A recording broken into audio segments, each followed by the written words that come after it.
Welcome to a rainy night in Georgia. And tonight at Turner Field, weather permitting, the Braves begin a very important 7-game homestand. It starts with a 4-game series with the first-place Pittsburgh Pirates. Yes, you heard it right. The Pirates are in first place in the National League Central, and the Braves trying to close in on a second consecutive playoff appearance in 2011 at Turner Field. Hi again, friends. Joe and Chip. A rainy night in Atlanta. The all-humidity tour wrapped up in Cincinnati last night, and the Braves hopeful of getting things going tonight after what appears to be a pretty long delay this evening. Well, it's going to be a good series because this is not a team that you're accustomed to seeing come to town and you get a little concerned about because of the way the Pirates have played over the last 15 to 20 years. But this is a different Pirates ball club, and the pitching matchups in this series are very good ones. James McDonald goes tonight against Tim Hudson, and you know how Huddy has been hot in recent days, looking for his 10th win of the year. James McDonald's one of those guys that you say, okay, James McDonald, Braves should beat him. Well, maybe so, but he's never lost to the Braves in 4 games and 2 starts, and he's pitching his best baseball of the year right now. But some other good matchups in there as well. Jeff Karstens is having a good year with 8 wins for the Pirates, and at the end of the series, Kevin Correa pitched a brilliant game against the Braves last year while with San Diego, and he's won 11 games for the Pirates this year. Real simple of how you win in Major League Baseball. Pitching, pitching, and more pitching. The Pirates have shaved 1.6 runs off their ERA from 1 year ago to this 2011 season. So a remarkable job certainly for the Pittsburgh ball club. We've also talked, partner, a lot about how this Braves club has been crippled by injury in the first 100-plus games. Their opening day lineup together just 11 times this year. Today they get a big name back. But Chipper comes back, and talking to him before the ball game, he says, you know what, I feel good. There's nothing I can't do. He had a lot of at-bats on a rehab. He played 5 innings at third base yesterday, and he said that there were a couple of times where he had to really air it out running, and one of them was to avoid a double play. So he had to hustle down the line, and he said no problems there. There was another time where he was on first base. The batter behind him made an out to end the inning. He said, but I really busted it around second like I was going first to third. No problems there. He's declared himself ready to go, and it's great to have him back in there. Talk about saved by technology. Today's modern players certainly getting the benefits of wonderful sports medicine. Chipper Jones, 2 weeks off knee surgery, back and activated tonight. Wilkin Ramirez sent down to AAA in that vacated roster spot. When we come back, we'll talk about Tim Hudson, tonight's Braves starter. A rainy night. We will be delayed at the start. And Tim Hudson, the subject of our conversation when we come back to Turner Field in a moment.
out in first place in the National League Central. Here's how Clint Hurdle lines them up.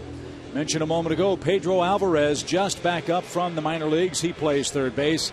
This is a very good, very young, and very deep Pittsburgh Pirates starting lineup, which gives them even more hope for not only the present, Joe, but what could be a very, very bright future in the friendly confines of PNC Park. Well, they made a good deal with Boston for a player to be named later for Michael McHenry. He's a guy that Clint Hurdle knew from the Colorado Rockies organization before McHenry went to the Red Sox, and he's done an excellent job behind the plate.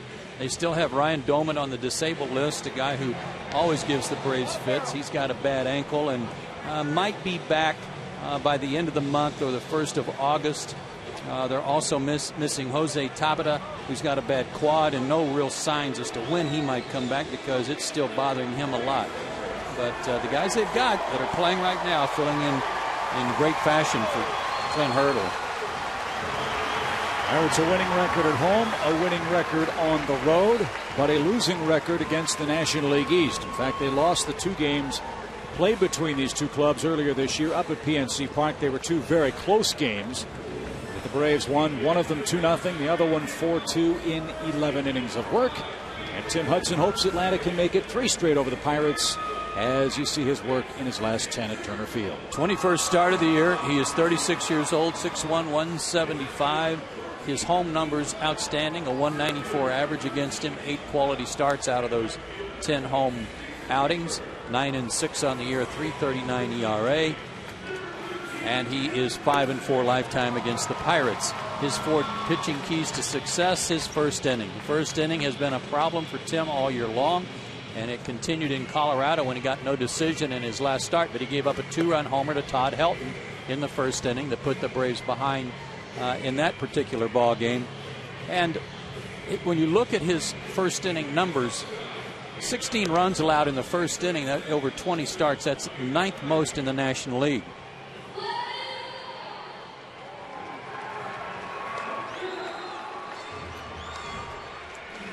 And first inning runs were a problem for the Braves on the entire road trip. Some of that, though, you'd have to say the Coors Field and Great American Ballpark effect. A lot of home runs in the first innings allowed by the Braves starting staff.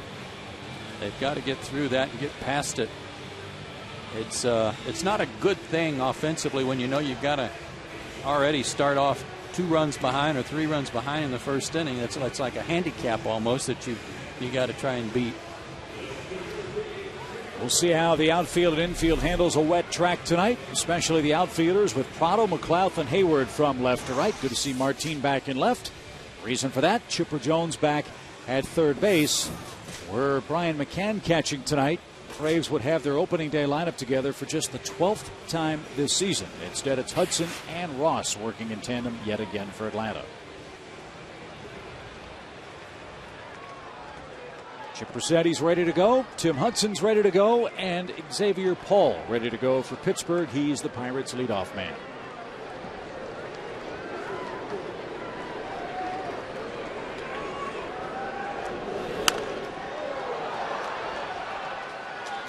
Here's your umpiring crew for Game 1 of the series. Dale Scott, the balls and strikes. Jerry Meals, C.B. Buckner, and Dan Iasonia.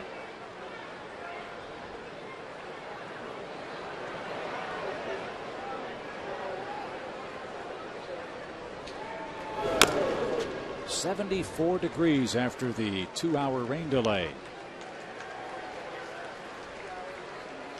And 2 hours and 2 minutes officially. Pretty sure Xavier Paul got smoked today by a line drive during batting practice. He was in the outfield playing catch while the Braves were hitting and appeared to get nailed. He had to get some attention from their trainer and some coaches who ran out to check on him. But the former Dodger back in there in the leadoff spot with a 1-2 count. A .258 batter, a homer, and 12 runs batted in.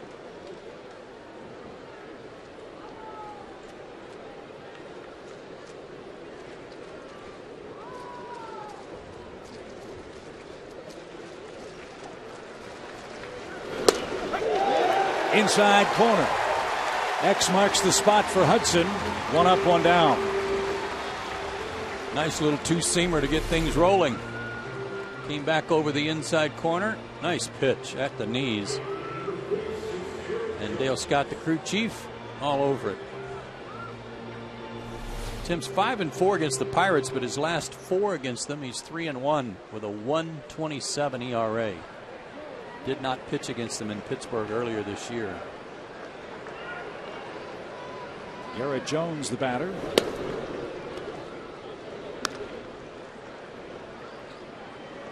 Jones with 9 home runs. Surprisingly, 7 of those have come on the road, not the short porch in right field at PNC Park.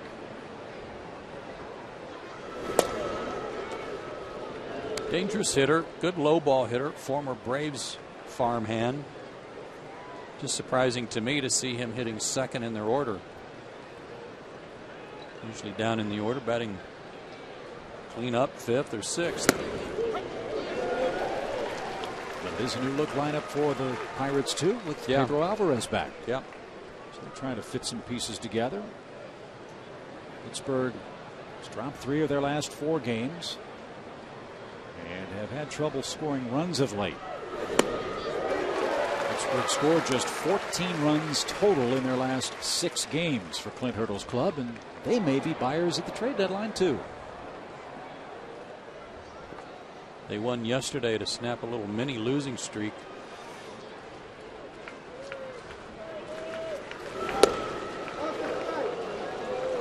After winning a series against the Cincinnati Reds, and James McDonald, who pitches tonight, won one of those games against the Reds and won it 1-0.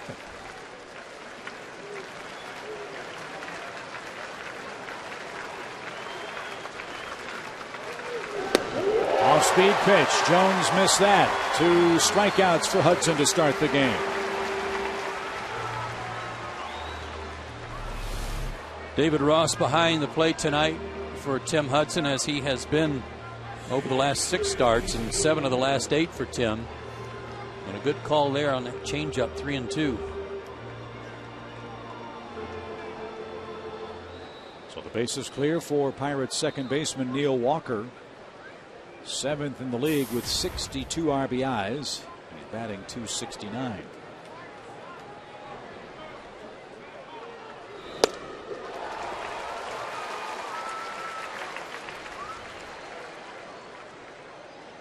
Real solid player, and a guy who's bounced around from position to position in the Pirates organization. Still learning on the job a little bit at second base. Originally was a catcher. So shades of Craig Biggio, perhaps. Yeah, I don't think I'm ready to put him in the Biggio class just yet, but that's kind of the Biggio track. This guy's a good player, and he's going to be a good hitter.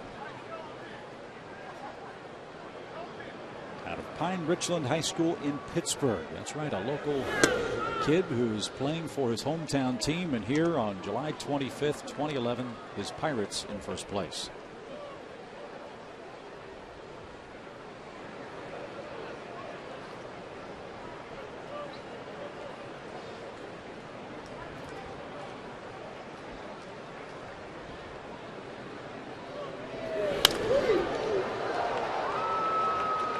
Now 2 balls, 2 strikes.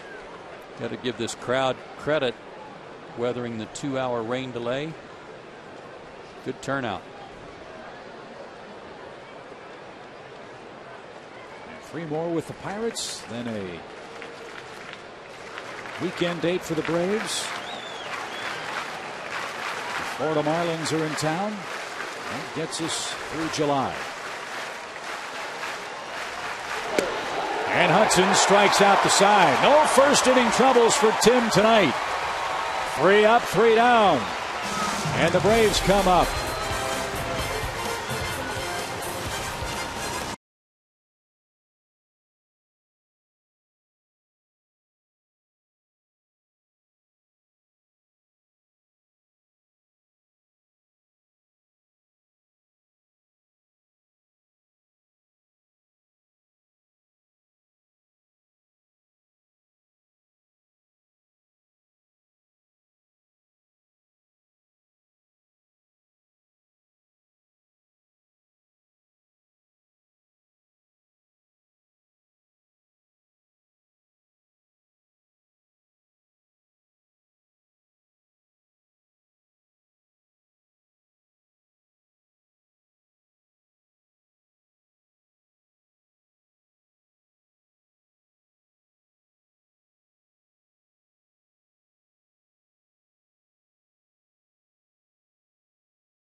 by Academy Sports and Outdoors, by Pepsi Max, by Chase, and by KFC.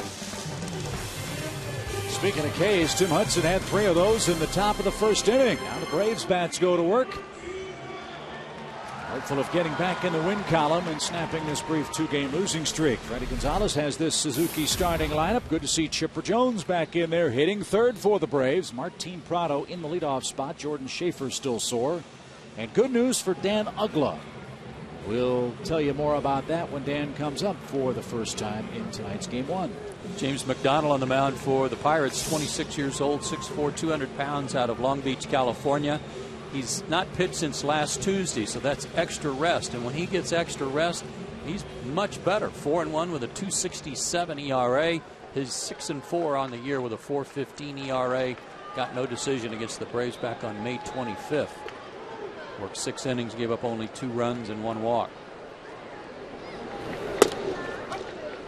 And his 4 keys to success tonight: locate his fastball and stay aggressive. He says the key to his recent success for him has been trying to just throw strike 1, strike 2, and then whatever happens, happens. Don't walk anybody. And just like that, strike 1 and strike 2 to Martin Prado.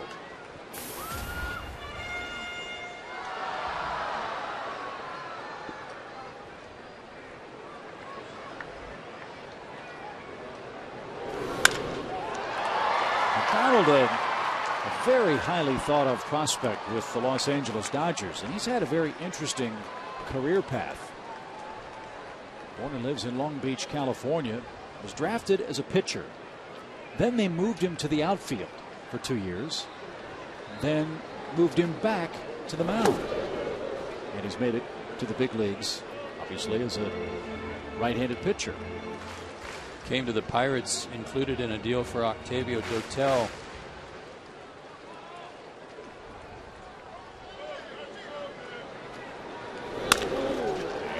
Toward third, bobbled by Alvarez.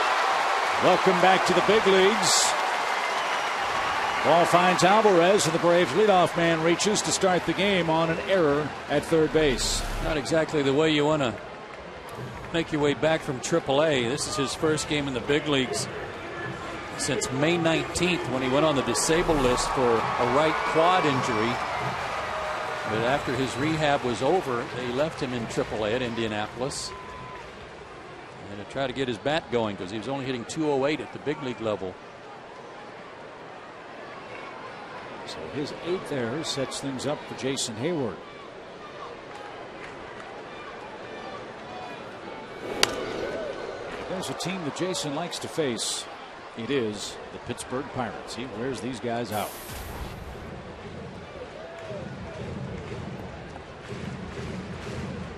Two for 14 in the series at Cincinnati with a homer. Showing real good signs of coming around. Had a good trip.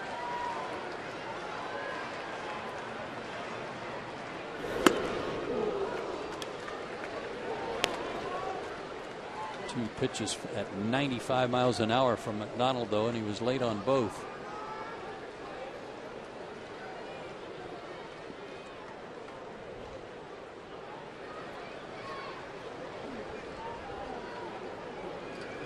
Runner goes, swing and a miss. The throw to second is on the money. Strike him out, throw him out, double play. McHenry, a perfect throw to Ronnie Cedeno, and the bases are clear for Chipper. I mean to tell you, what a quick release by McHenry. He's a fire plug back there. He made a great throw to Cedeno for the out.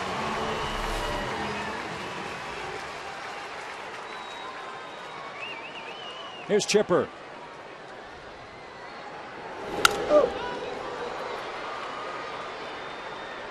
I've said this before, Chip, but it seems like his whole career, anytime he's gone to the disabled list for whatever reason, he always comes back with a splash.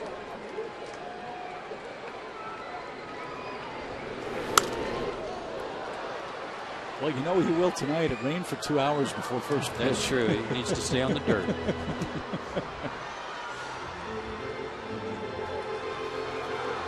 Chipper had a 7-game hitting streak working before he went to the DL. It's still alive. And McDonald strikes him out, and the duel is on. A lot of whiffs in the first inning, 5 to be exact, and we move to the second scoreless.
Look at Tim Hudson. Timmy struck him out 1, 2, and 3 in the opening inning. And a tough frame coming up for him here with McCutchen, Alvarez, and Overbay for Pittsburgh. Andrew McCutchen, 14 homers, 59 runs batted in. And 18 of those RBIs in July. He's red hot.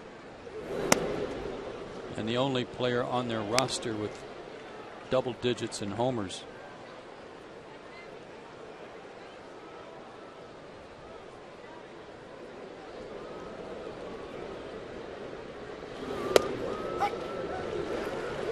Got the corner, 2 balls and a strike.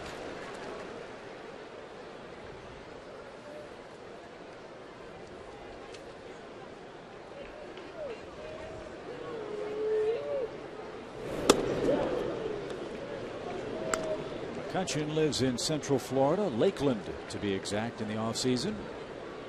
Led the Pirates in hits, doubles, triples, runs, walks, and steals last season. And had the highest on base percentage of any National League center fielder last year. And that's improved as he walks to start the second inning. Big story tonight, Chipper Jones returns. His comments on injury, the subject of our Geico for the day. I'm good. I don't have any limitations. It doesn't hurt to plant, cut, nothing. So let's go. In other words, don't ask me again. Here's Alvarez. Alvarez hit .365 with 3 homers and 13 RBIs down at AAA.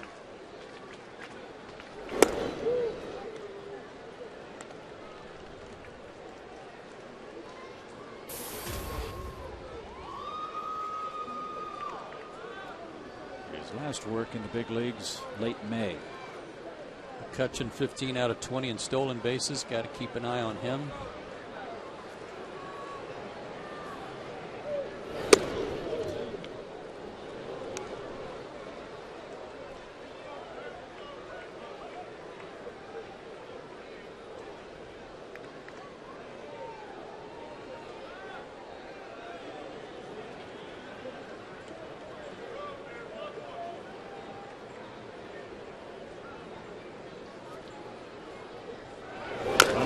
Alvarez. Pitch bounced, foul at first. And Alvarez now a 2-ball, 1-strike count. Alvarez out of Vanderbilt. Second pick overall in the 08 draft. Broke in with good numbers last year. 95 games, 16 homers, 64 driven in. So these numbers this year, a huge disappointment. He had 256. McCutchen a big lead at first. There's something to be said about the sophomore slump. I'm sure Pirates fans wonder why the big drop off for Alvarez.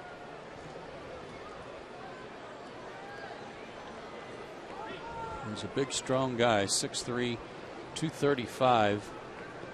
Figured to be a fixture at third base for a long time.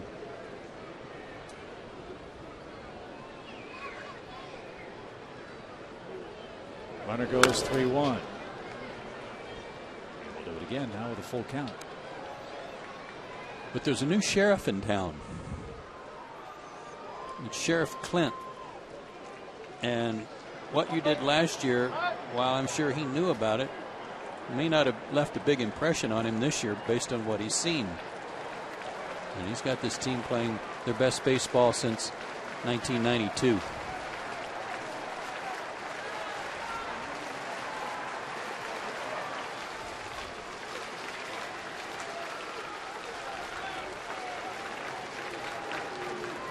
Pitch and ball 4. Back-to-back walks has Hudson in second inning trouble now, and Lyle Overbay the hitter.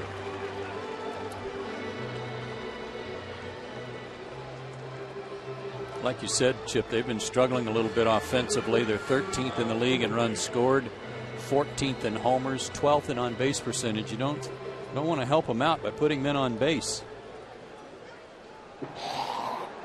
As we saw in the first inning, they will strike out a bit. They're averaging almost 8 strikeouts a game as an offense.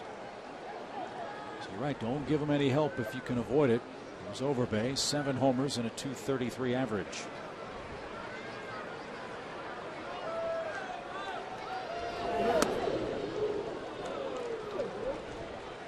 Tim only walked 1 in his 7 innings of work at Colorado, and that 2-run homer he gave up to Todd Helton in the first at Coors Field were the only runs he allowed.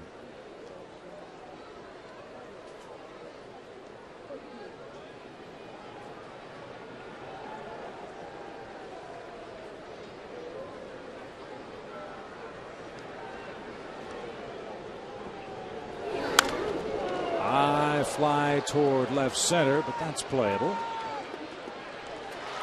McCutchen's going to tag and try to go to third. The throw off target. And moving up as well as Alvarez from first to second. So the Braves won't have a double play chance on a ground ball. I don't know what they were telling Nate McLeod, but his throw should have gone to second, and you could see Alex Gonzalez pointing to second too. Even if he makes third, if you throw the ball to second base, you keep a double play in order to get out of the inning. A mental mistake there by Nate.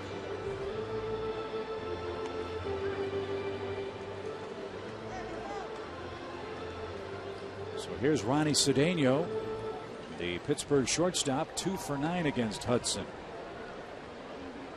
And 1 for 7 against the Braves this year.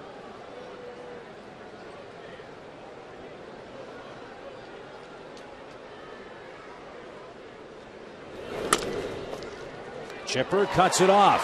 Thought about firing to the plate, but McCutchen is able to score without a throw. Cedeno makes contact. Alvarez holds at second, and Pittsburgh has a 1-0 lead. Case in point right there. I don't know that this would have started a double play. Cedeno runs pretty good, but Chipper with his momentum going to second, if they keep the runner at first, that might have started a double play and gotten them out of the inning. So Pittsburgh scores the first run of this game. Braves are 19-33 when the opposition scores first. And here's Michael McHenry.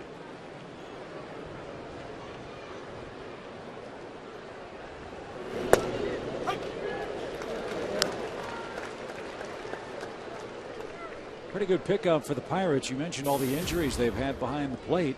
You got this guy in a cash or player to be named later deal with Boston. And this is his 29th start. Pittsburgh's won 18 of the first 28. And he lifts one toward left. And Prado plays it on a hop. Throw to the plate is off target. Catcher heading towards second. Throw high. Tag high. 2-0.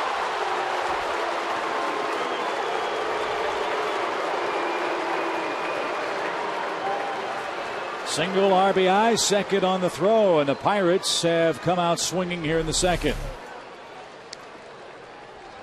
2 outs. Alvarez can be off with the crack of the bat.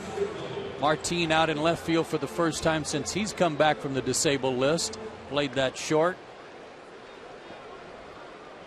Let's check out this tag at second on our Foxmo. Tag was on the foot. Looked like the hand got in there. Good hustle by McHenry. So McDonald staked to a 2-0 lead. 2 walks have scored against Hudson in the inning.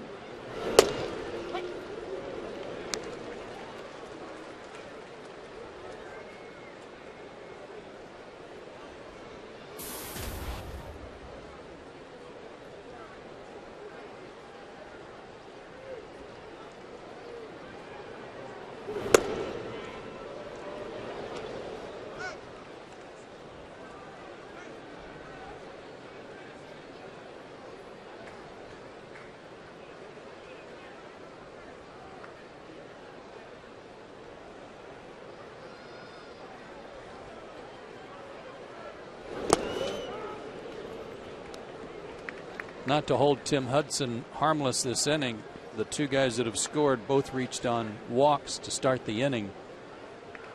But if the throw in center field goes to second base, good chance he's out of the inning unscathed.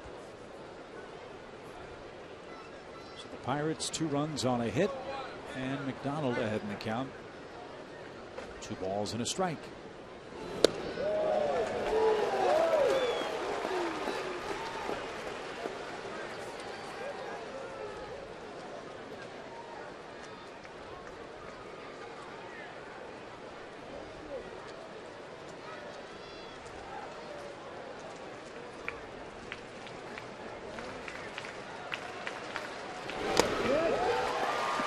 Four strikeouts for Hudson, but back-to-back walks in the second, and a bad decision in center helps the Pirates score the game's first 2 runs.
Here in the home half of the second inning.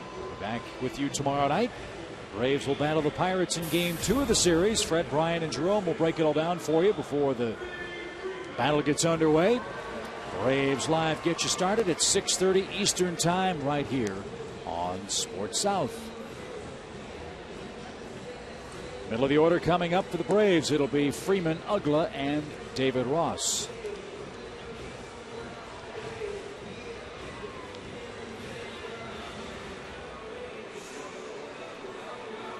A rainy start, but it's turned out to be beautiful. 74 degrees at first pitch.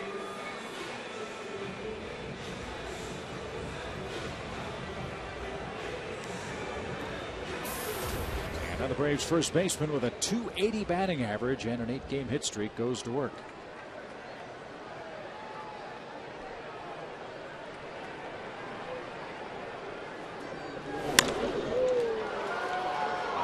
Towering fly ball toward left. Whoa, basket catch out there by Xavier Paul. Had a little trouble, didn't he? One out. Almost missed that altogether.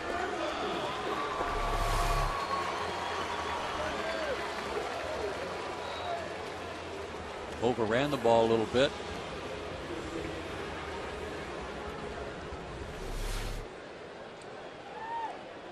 But he makes the play for out number one. Here's the good news about Dan Ugla. Controversial play last night in Cincinnati. A hard hit ball toward Miguel Cairo at third base was ruled an error last night. Dan finished the game officially at 0 for 5, I believe it was. Well, that score was changed. They gave Dan a hit earlier today, so his hitting streak now alive at a career high 15 games.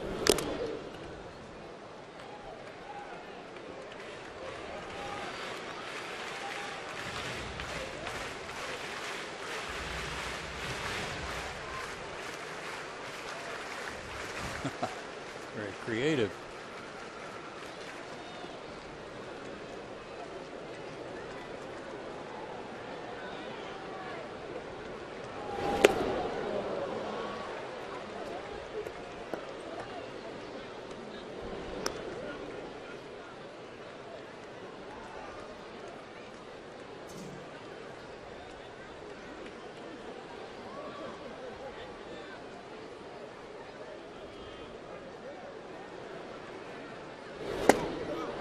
Another strikeout. Third for McDonald, and the bases are clear for David Ross, the Braves catcher. I know that every time the Braves face James McDonald, you think that there's going to come a time where he's going to labor, walk some guys, and kind of do himself in, but that's not been the case lately. His career numbers against the Braves, very good. 2 of the 4 games are starts. And in the no decision in Pittsburgh, again, he went 6 innings, walked 1, struck out 6 in that occasion, gave up 2 runs. Line drive into right center field. That'll get down in front of Garrett Jones. And David Ross, the second Braves base runner of the night. He has Atlanta's first base hit. And if anybody can turn around some 94, 95 mile an hour gas, it's the Braves' 2 catchers. David Ross and Brian McCann. High fastball and drives it to right center.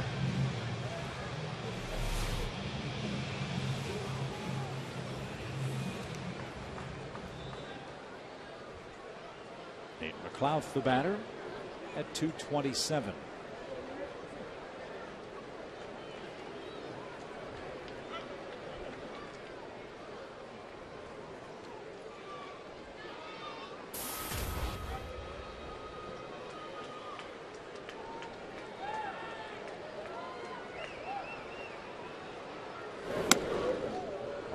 Way high.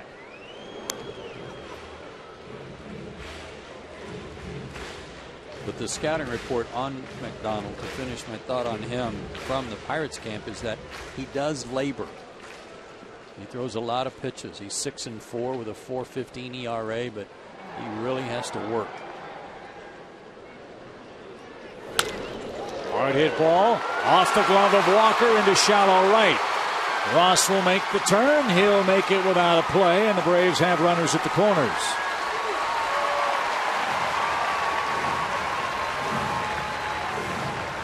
Back-to-back Atlanta hits.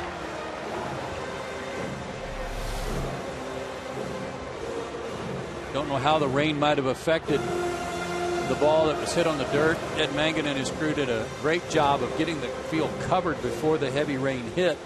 So the infield should be in real good shape. Walker looked back almost like he thought that ball hit something that caused it to come up.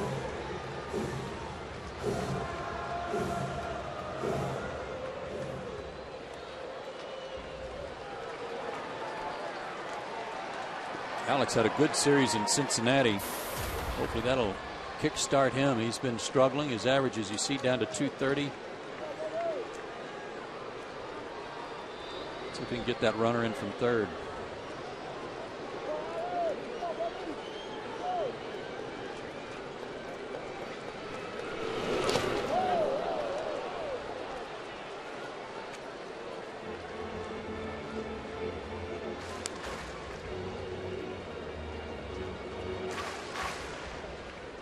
Alex 4 hits this year with 2 outs and a runner in scoring position.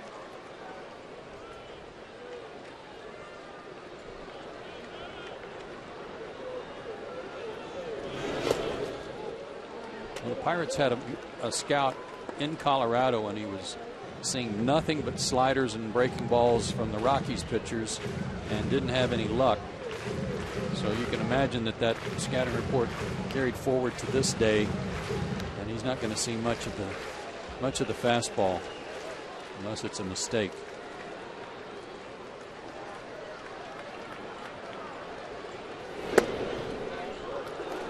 Didn't get the corner called by Dale Scott. 2-1 the count. Braves pitcher Tim Hudson is the on deck hitter.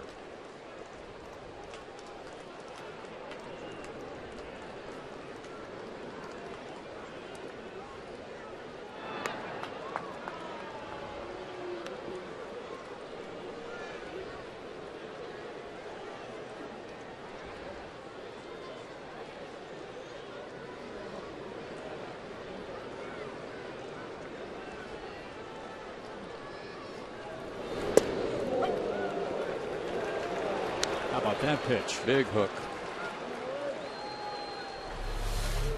And when a guy's throwing 95 and then he throws that breaking ball that looks like it's coming at your shoulder, the first thing you do is flinch.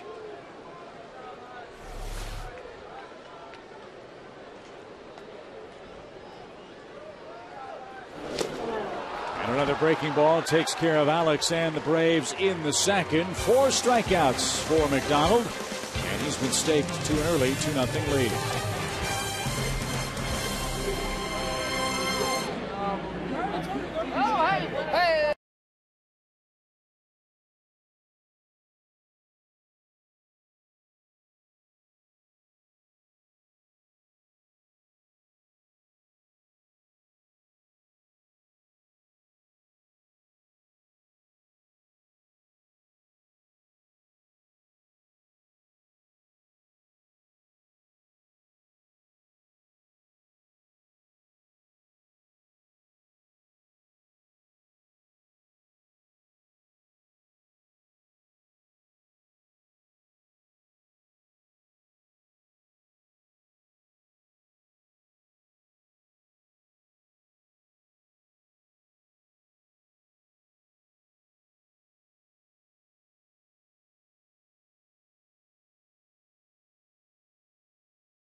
Top of the order coming up in the top of our third inning. Pirates 2, Atlanta nothing. All season long, Braves baseball on Sports South is being presented by Academy Sports and Outdoors, the right stuff and the low price. Joe and Chip and the rest of our Fox Sports crew with you from Atlanta. Thanks for sticking with us tonight. 2 hour and 2 minute rain delay before first pitch. And this is our first of 4 with the first place Pirates.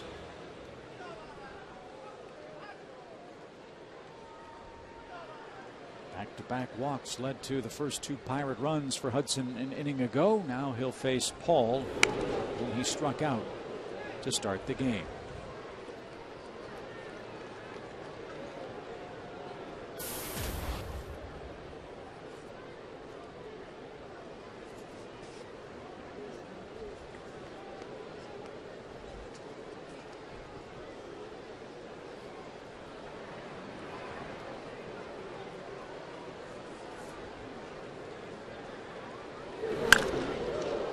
That hit a mile, but pulled well foul. Strike 2.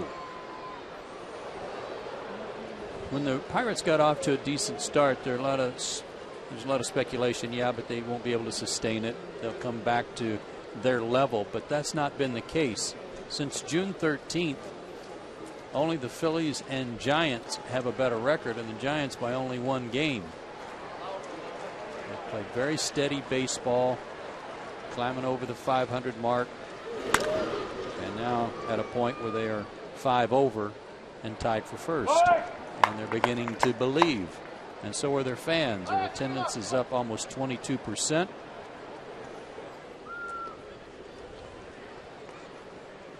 Even some Pirate fans here in Atlanta this evening. After Pittsburgh drew 112,000 against the Cardinals in a 3-game series. Remarkable and well deserved.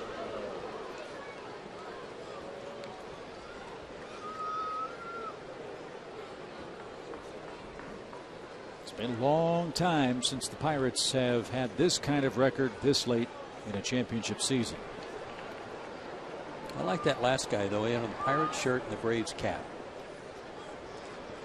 You know he's been a Braves fan all year long, but he's from Pittsburgh, and he thought, well, okay, I got this new shirt. I'm going to wear it.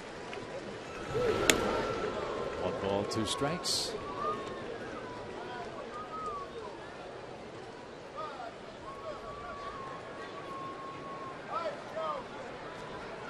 Pirates have the best ERA within their division. Start play tonight tied with the Cardinals and Brewers. 3 games ahead of Cincinnati in the Central Division race. Tried that 2-seamer again, then he struck him out looking on in the first.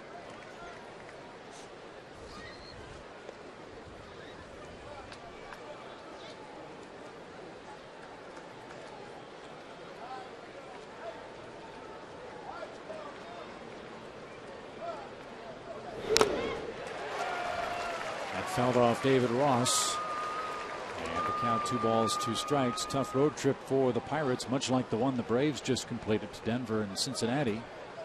4 here with the Braves, then they go to face the Phillies at Citizens Bank Park for 3 games. Yeah, I think this is tougher. I mean, they're going against the 2 teams with the best records in the National League, and it's almost like when they were sent off from Pittsburgh, it's like most of their fans were thinking, okay, we'll find out now if this is a real contending team, depending on how they do in Atlanta and Philadelphia.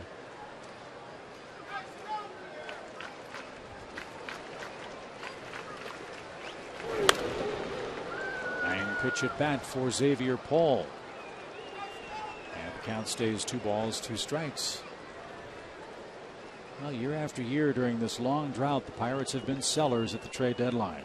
How exciting must it be for their fans to think, hey, week to go, we might add some players, really take a shot at this thing in the National League. Off the end of the bat and popped into shallow center, and Alex is backpedaling and a snow cone catch to retire Paul for out number 1. That was close.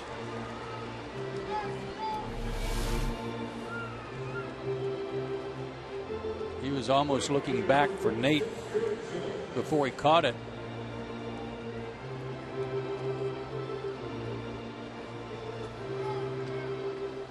I might have been wondering, where are you, Nate? So Paul retired after a 10-pitch at bat. Here's Jones.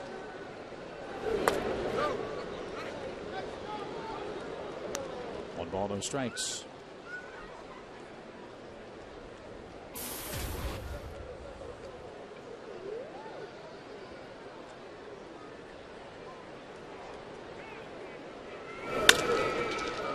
And Jones hits it the other way. A one-out single to left.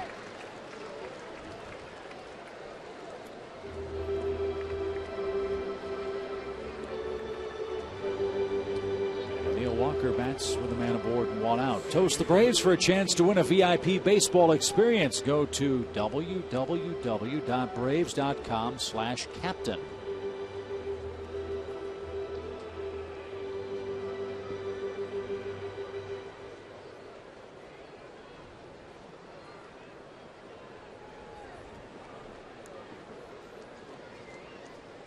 I said this team was 5 games over 500 at 52-47 at this same stage last year. They were 29 games under 500.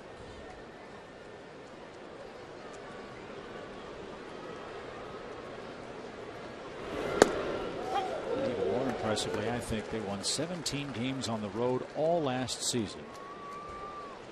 This year the Pirates have 26 road wins. It's like the things that people around baseball are saying about the Pirates are the things that people said about the Braves 20 years ago. And it really is a great story. Great ballpark, great passionate fans, great tradition of Pirates baseball. And Clint Hurdle and his staff helping lead a renaissance this season.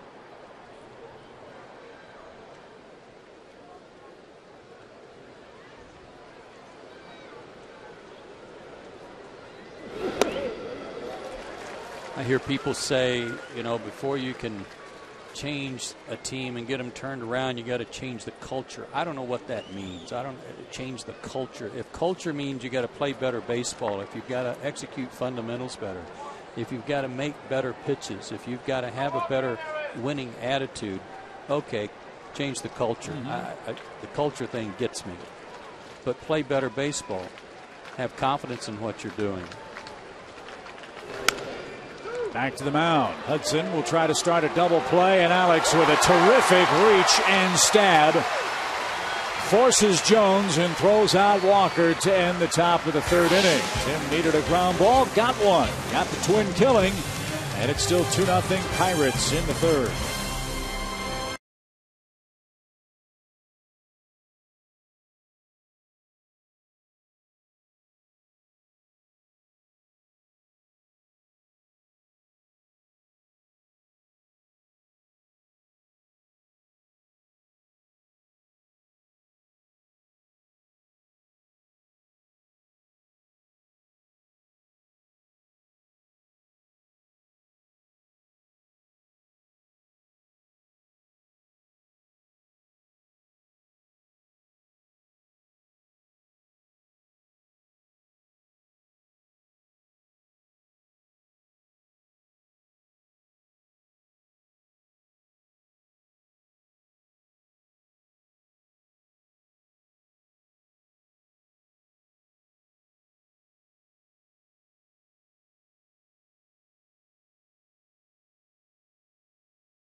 with Tim Hudson ready to lead things off against right-hander James McDonald.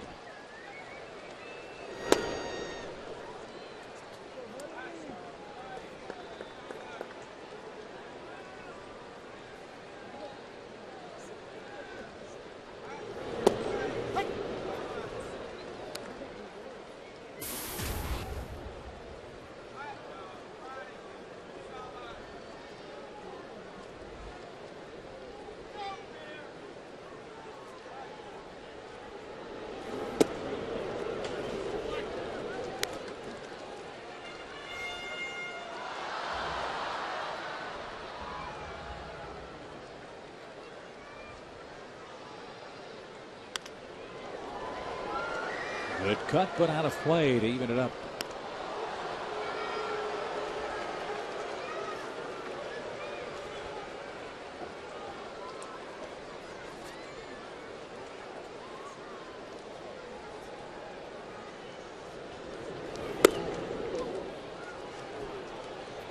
No swing and a full count.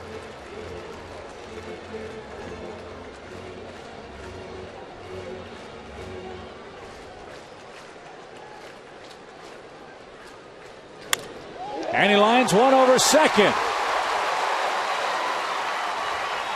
Jones with a bare hand hustles it back into second. Leadoff hit for Tim Hudson. That's usually a good start.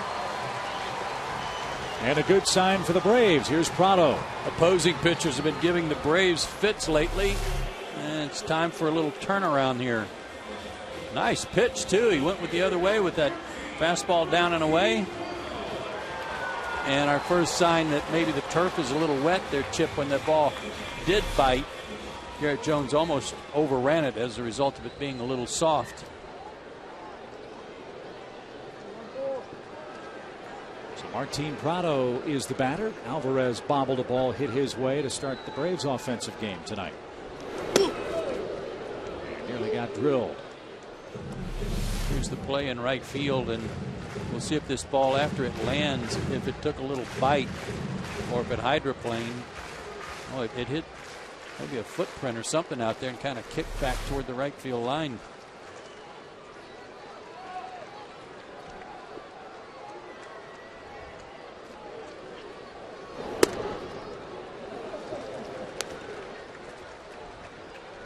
Two balls, no strikes, just past the 10 o'clock hour in Atlanta. Third inning. 2-hour rain delay. Pirates scored 2 in the second to lead the ball game. Lined over short.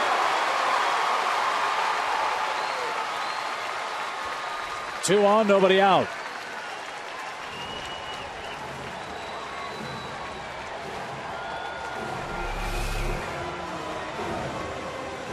Belt high fastball, and Martin's on top of it.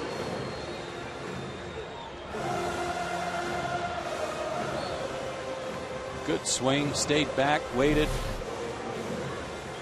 Second time through the order. Let's see what happens. The Braves hitters on adjustments they might have to make against McDonald, at least from a timing standpoint.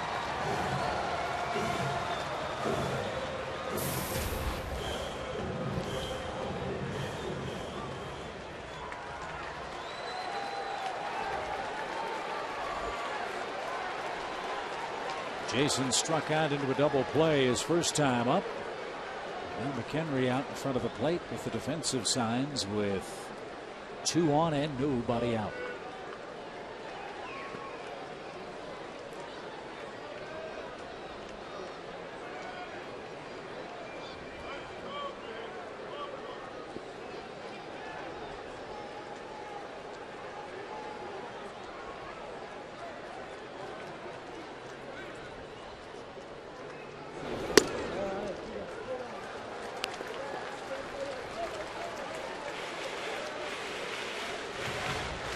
Numbers go up, up, up. The more the hitters see McDonald. Maybe because that fastball's so good, it surprises people. He struck out 4 of the first 8 Atlanta hitters.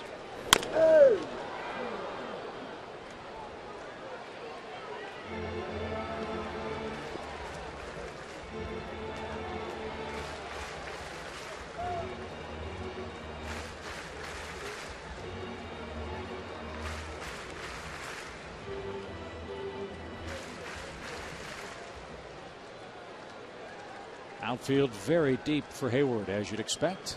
2 on, nobody out.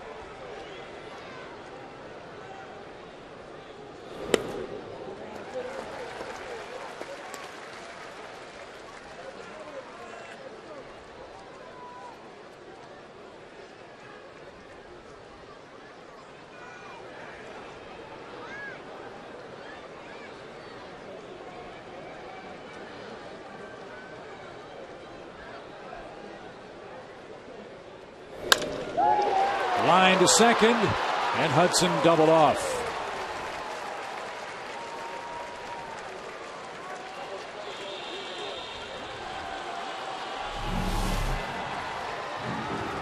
Boy, hit this ball sharply. If there's not a double play in order, he's not over that close to the bag at second, and that's through.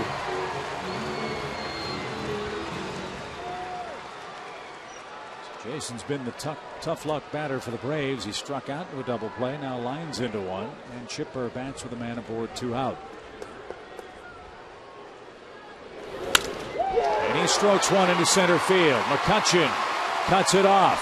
Prado on his way to third. He'll make it without a throw. So welcome back, Chipper. He's got his first base hit off the DL. And again, Atlanta has runners at the corners for Freddie Freeman. Fastball, outer third. Kind of combed this one to center field. And with 2 out, Martin running on the crack of the bat, made it easily. That'll bring Ray Searage to the mound for his first visit of the night. Ray Searage's staff has done a terrific job. You talked earlier about how the Pirates are in first place. You shave 1.6 runs per game off your ERA, you've got a great chance to have drastic improvement. And he's worked with these guys in the minor leagues prior to coming here, so they know him, they know his style, and he knows them.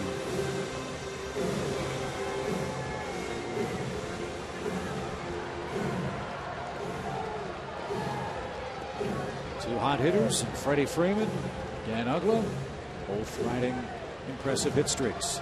Freddie went after the first pitch, leading off the second inning, and flied to left. Play that Paul had a little trouble on that fly ball. Let's see what they throw in first pitch here.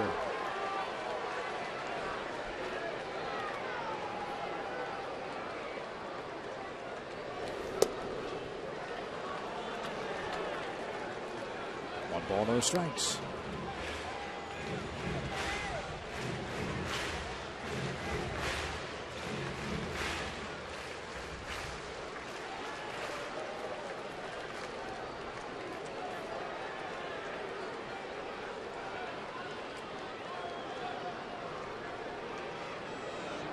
Chipper's running.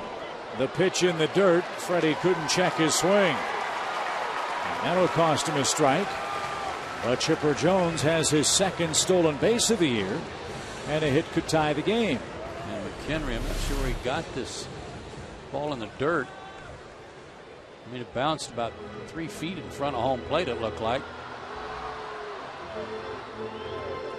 Not sure what Freddie was going after there. It came up under his chin, up under his face mask.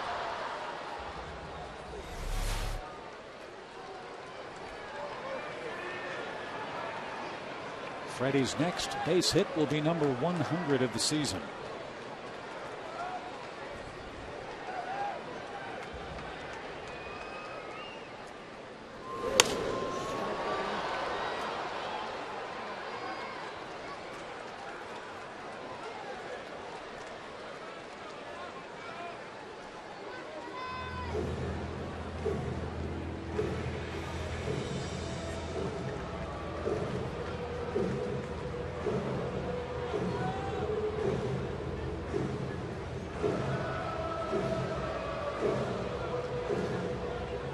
Not knowing, of course, what they're talking about or discussing or how they might try to put Freddie away, but the way he's kind of diving across the plate on that pitch and the one he popped to left might make him susceptible to that 95 fastball inside.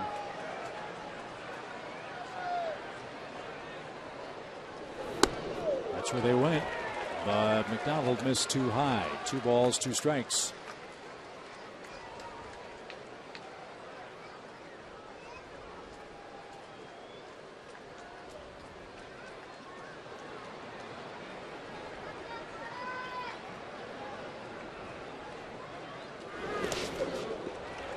Good eye. Full count.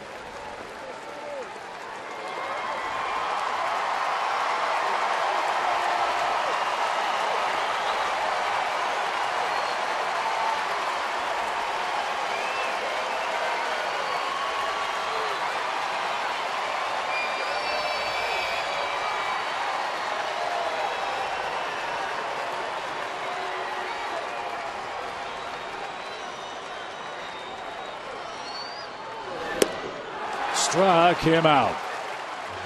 5th strikeout. Braves get 3 hits, cannot break through in the 3rd inning. McDonald with that power fastball still leads it 2-0.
And we invite you to bring your kids to Turner Field during this Pirates series with the Braves. Here in Atlanta all week long, get great ticket deals and free Braves Museum admission. Thursday, a pregame parade for kids, free Scouts Alley games, and the first 20,000 fans get a Chipper Jones bobblehead doll. That's courtesy of Delta Airlines. For tickets, visit braves.com/kidsweek or call 800-745-3000.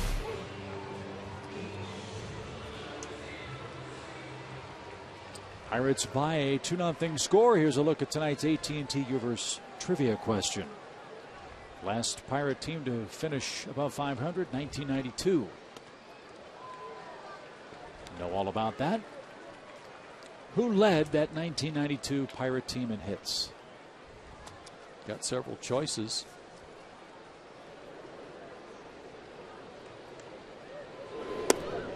The obvious would be Barry Bonds or Bobby Bonilla or Andy Van Slyke or Jay Bell. That's well hit to right.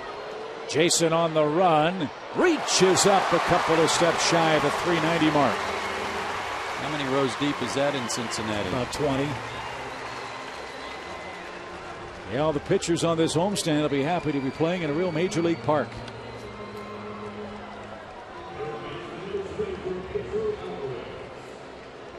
Keep going. Any other Pirate guesses? Mike LaValliere? Probably not. Probably not Mike. Here's Alvarez. He walked in and scored the second Pittsburgh run. McHenry brought him home with a single. Who played first base on that team? Orlando Merced? Was he there then? Mm-hmm. It's a good call. I'd look it up in the Pirate Guide, but you know we'd be accused of cheating. No, I don't want to do that. We'll come up with it. We'll figure out which one of those guys it was.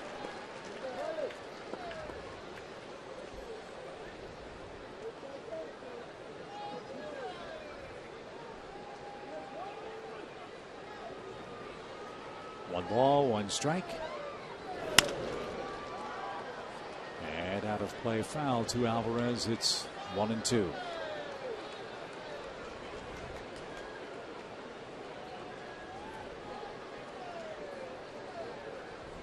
This guy was the overall #2 pick in the draft 3 years ago.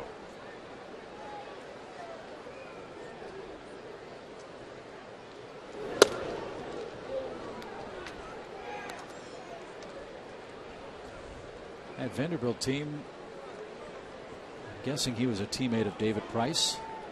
He's now a star left-handed pitcher with the Tampa Bay Rays. His teammate of Mike Minor, who was drafted the next year by Atlanta.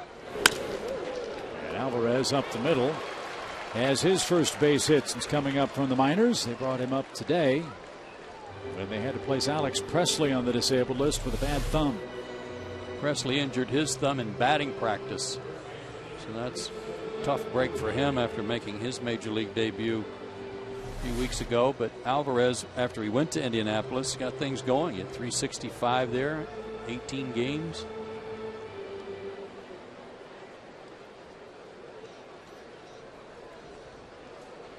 Here's Overbay.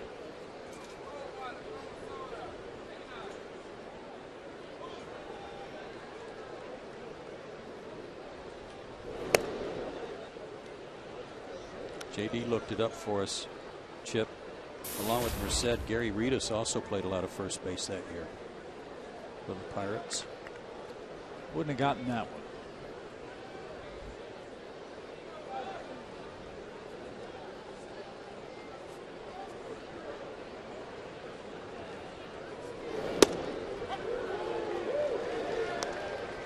Pittsburgh side Lyle Overbay right before Christmas last year.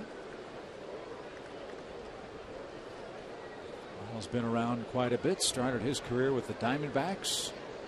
Then went to Milwaukee and spent 5 years in Toronto.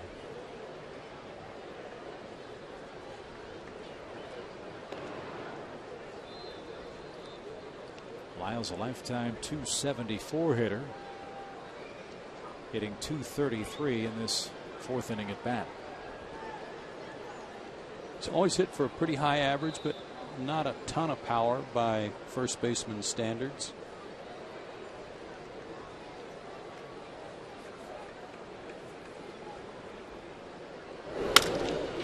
Double play ball.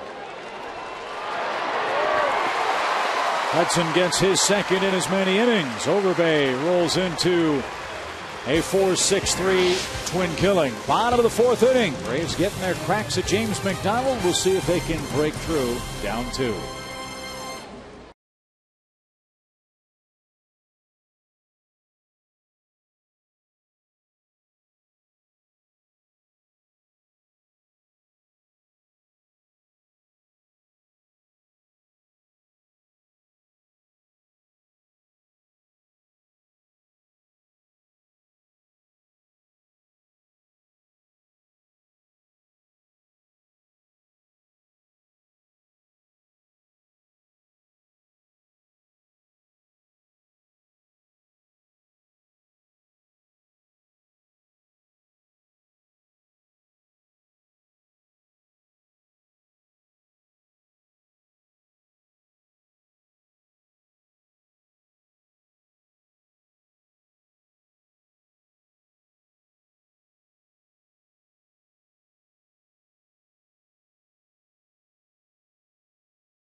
That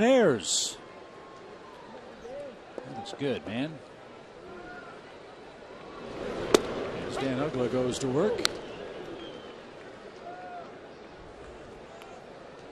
Yeah, I'm sure there were a few hot dogs and hamburgers served during that rain delay.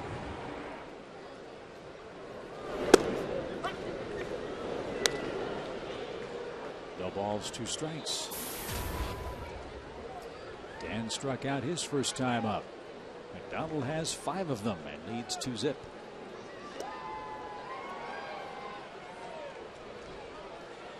Yeah, and I think the strike 2 pitch here was the first fastball he has seen. Everything was breaking ball first time around.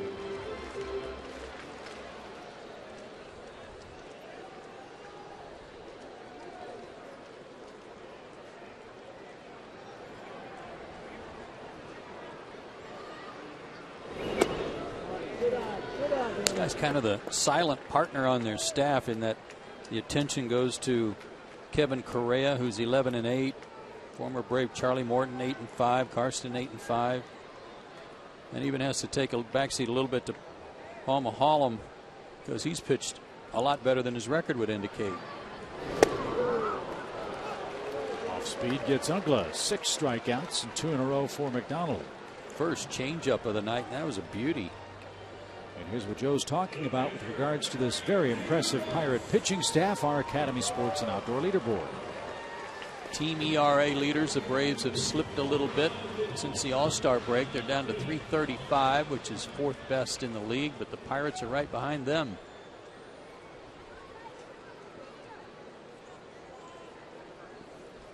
Giants starters are beginning to pitch like you expect them to after a little bit of a rough first half.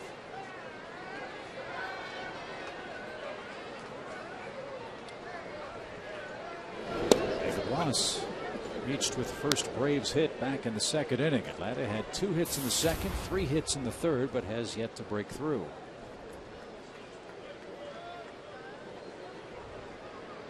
He's got 6 strikeouts tonight, and his career high is 8. He's done that twice, once this year against Houston.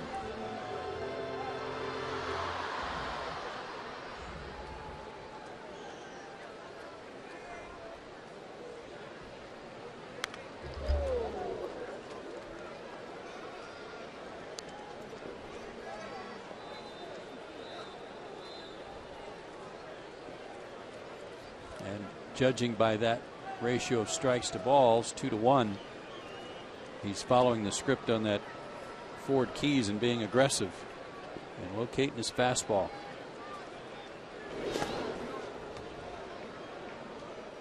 One ball, 2 strikes.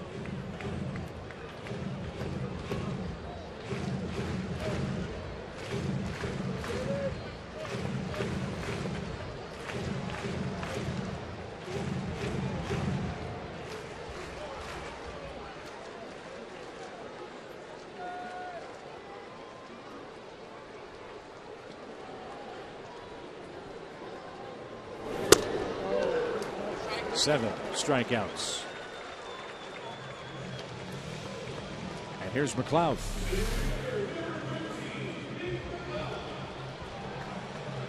It's a bit of a high riding fastball. It was in the strike zone, but up a little bit. And behind in the count, David was trying to guard the plate and was tardy.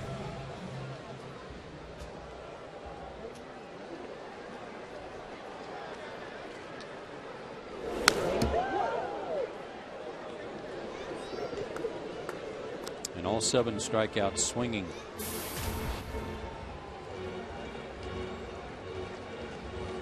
His last start, that game against the good hitting Reds team that he won 1-0.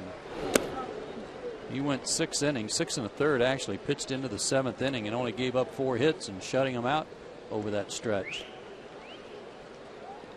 And Pittsburgh's had Cincinnati's number. We talked about that when we were facing the Reds. Pittsburgh's beaten them 7 out of 9 games head-to-head this year. In fact, the Pirates,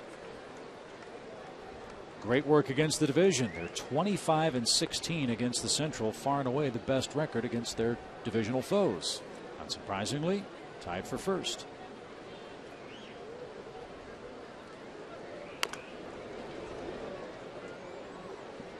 There are some guys with good career numbers on the Braves, in the Braves lineup tonight against the Pirates in their career, but former Pirate Nate McCloud is not one of them. He has struggled against his old club.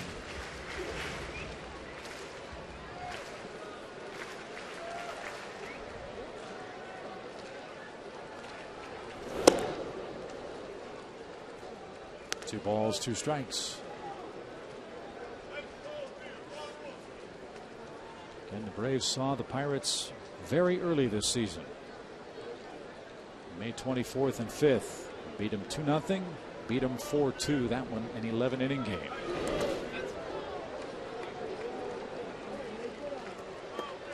I think our boy Brooks Conrad came through again on that one.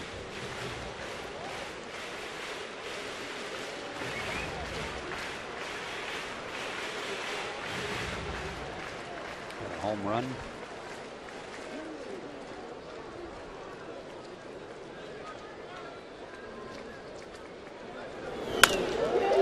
Line drive into left. That'll drop in front of Xavier Paul. So a 2-out single. And Alex Gonzalez is the batter.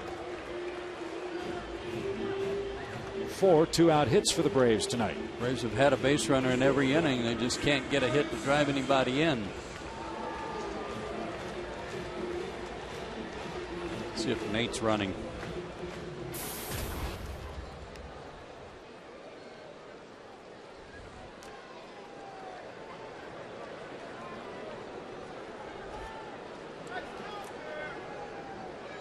Pretty good lead. And flinched like he was going.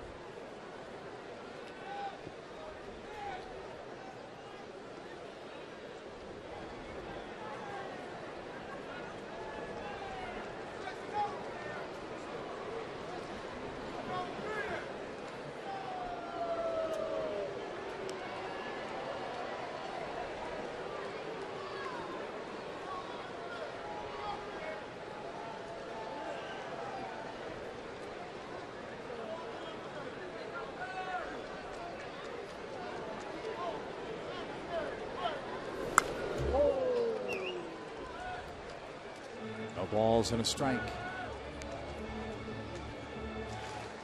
Braves trying to pick up a game in the Eastern standings today. The Padres beat Cliff Lee behind Aaron Harang today at Citizens Bank Park. That was a 5-4 final in favor of the Padres. Knocked Lee out after 4 innings. The Braves now 5.5 games back as we begin play tonight. Could be 5 if they can come back and beat the Pirates tonight. Aaron Harang, by the way, 9-2. How about that? Back in his hometown. Beware of a pitch out here.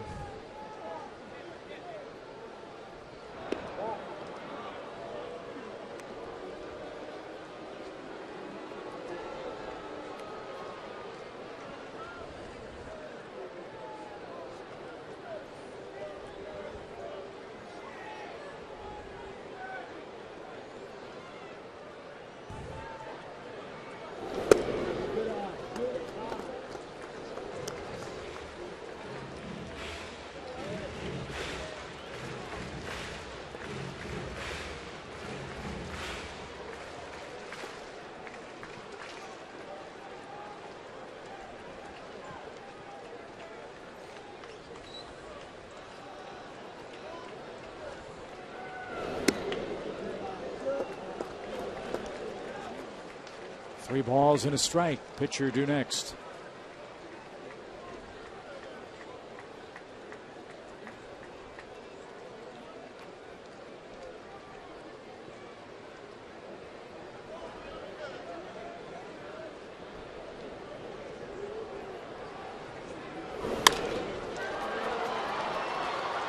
High fly. Foul down the right field line. It's 3-2.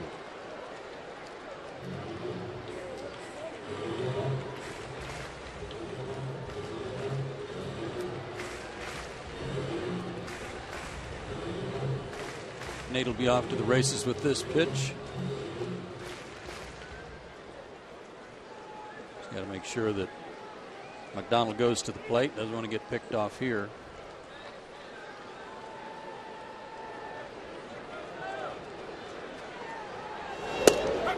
And Anthony's over the outside corner gives McDonald his 8th strikeout of the game.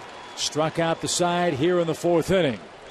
The lanky Pirate right-hander is throwing smoke at Atlanta in Game 1 and leads by a 2-0 score.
Two-0 score. Here's our Blimpie game summary.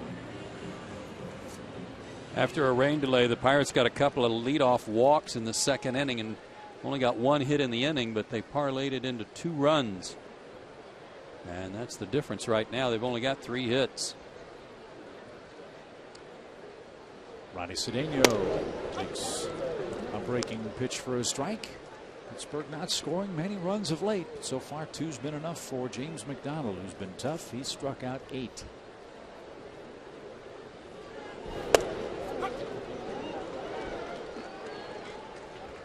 Cedeno didn't like that call. It's 0-2. Cedeno's been on the disabled list with a concussion.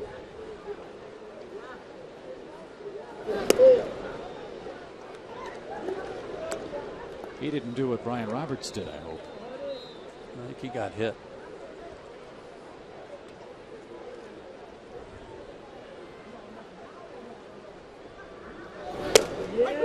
And Hudson paints the outside corner. 5 strikeouts for Tim tonight.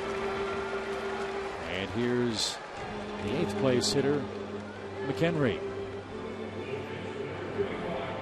Back to the AT Universe trivia question. The last time the Pirates were above 500 was 1992. Who led that 92 Pirate team in hits? Like I said, there's obvious answers, Bonds and Bonilla, but I'm going Van Slyke.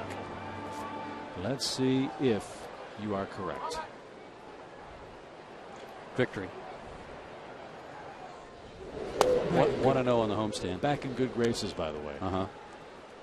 1-0 on the homestand. 6 to go. McHenry hitting .260. RBI single tonight. Tim's starting to dial in that outside corner.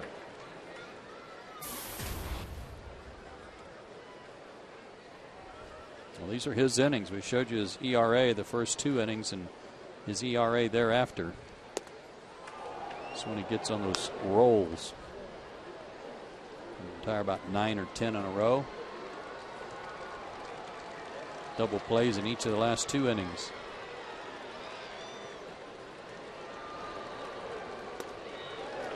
key play in the game for Atlanta defensively might be the opportunity for a double play the Braves didn't get. Remember, on a fly ball by Lyle Overbay, Nate McLouth tried to get McCutchen at third base, didn't.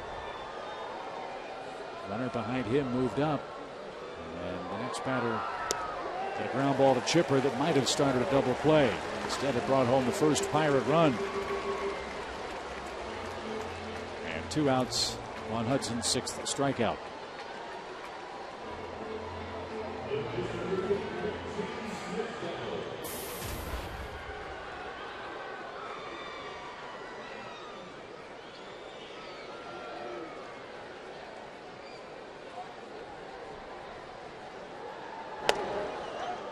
Today, some numbers that surprised me. One of them was the record of the Braves in recent years against the Pirates here. I would have thought it was a lot better than 9-4 of the last 13.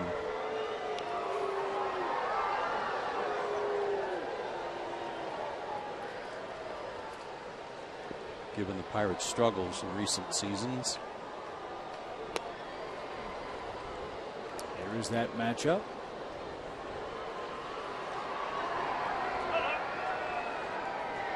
Better than 2 runs better per game and a higher average, much higher average, almost double the home runs, and yet record just 9-4.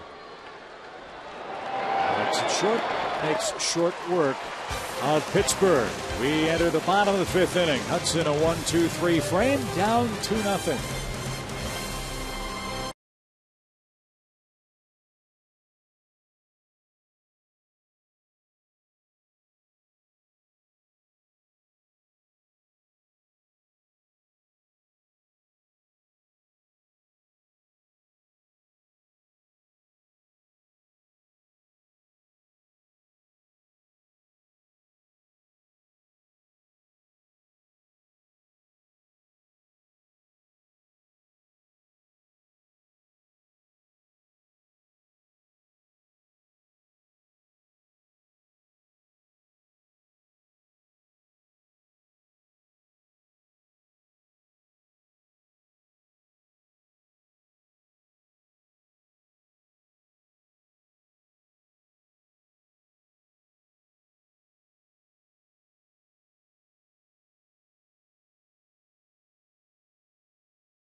By Georgia Power, by Toyota, by Blimpie, and by Geico.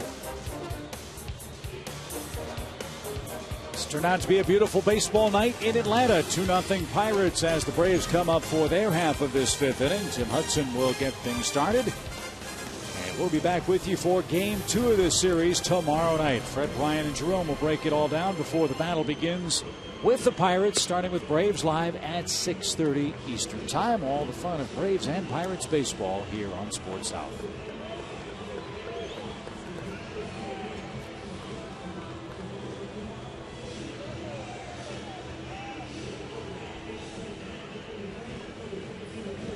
Tim got a rally going, or attempted to get a rally going with a single his first time up, leading off the 3rd. Maybe he can do it again.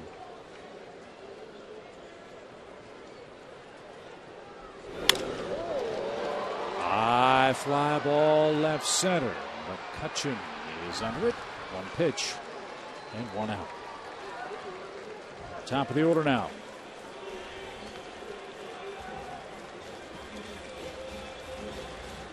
Braves had a very late night and early morning today. playing on the Sunday night game of the world in Cincinnati last night. Ball club touchdown around 2 o'clock local time. I was hoping maybe that 2-hour rain delay would help the guys rest up a little bit. Still plenty of time left in this game, down by just a 2-0 score. Yeah, they started their batting practice a little later today too. Let everybody get to the ballpark a little bit later. Got to take all those things into consideration when you're the manager about trying to find rest for guys coming back from the road trip.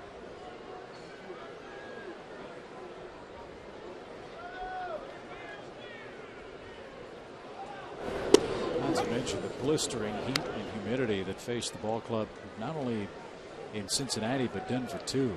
Sure, you saw the game on Saturday where they had the thermometers showing on-field temperatures around 120. Muggy, sticky weather last night too. Here's your Delta Airlines on-deck hitter, Jason Hayward. Career numbers against Pittsburgh, outstanding.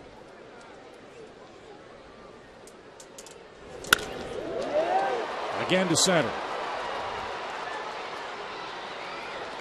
2 out.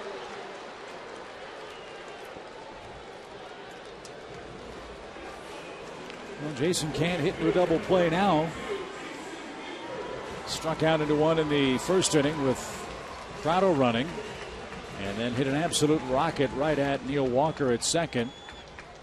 That doubled off Tim Hudson. So he'll bat with the bases clear.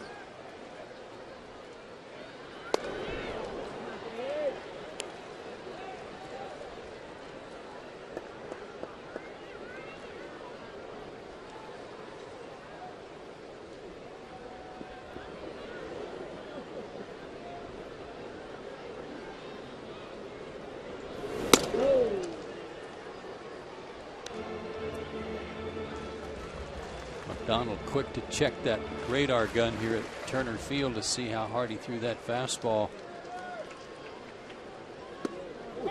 Not sure that's a good sign if you're concerned that you're not throwing as hard as you were earlier. Good curveball there.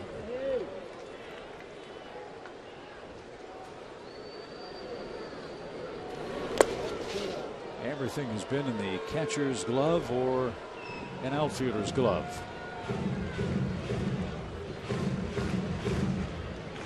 No ground outs, 5 flyouts, 8 strikeouts, and a caught stealing.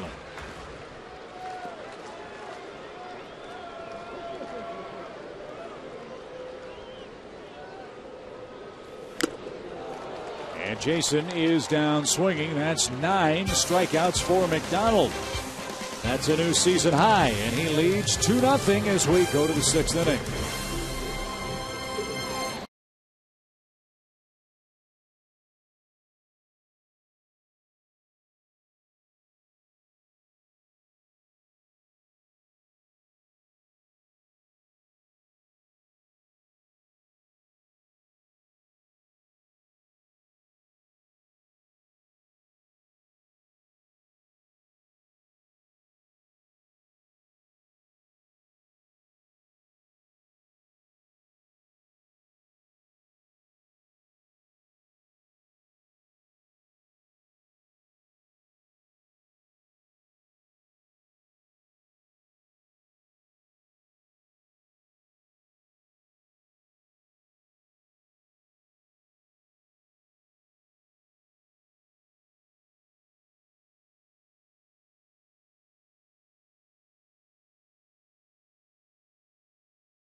Top of the Pittsburgh order is coming up. Good ball game, good pitching. Pirates got both their runs in the second, and James McDonald with 9 strikeouts has been awfully tough so far. Xavier Paul, the batter, he has struck out and has popped to short. He's hit a cold spell too, just 3 for his last 21.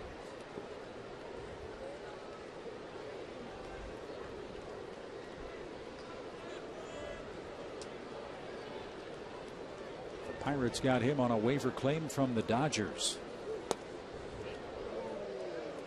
See that patch on his right sleeve that the Pirates are wearing this year, the star and the 7. That's to honor the passing of their former manager and a former Braves manager, Chuck Tanner.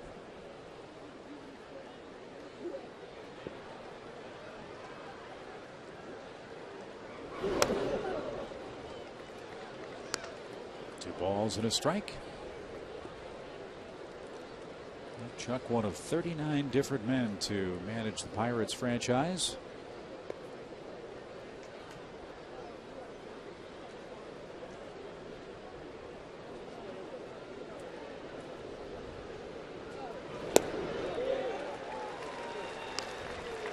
Great changeup.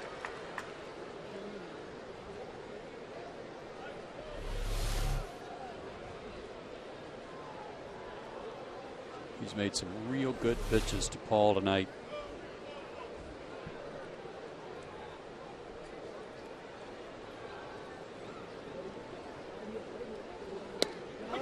And another one right at the knees struck him out. Jim Hudson has 7 strikeouts. Missed the target, but right there for the strike. Hey, Chipper, is a bobblehead doll coming up this Thursday?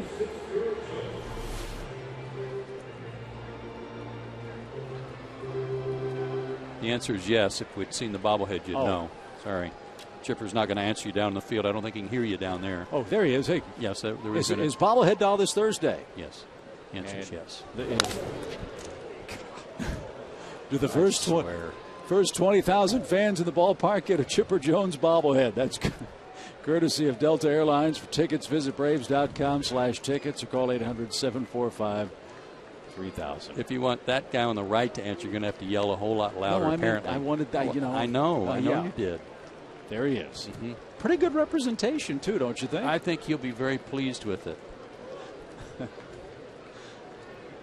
But I loved what you asked last week when we were on the road about where all the crow's feet and wrinkles. And yeah, it's a new one versus the one that you may have in your collection from many years ago.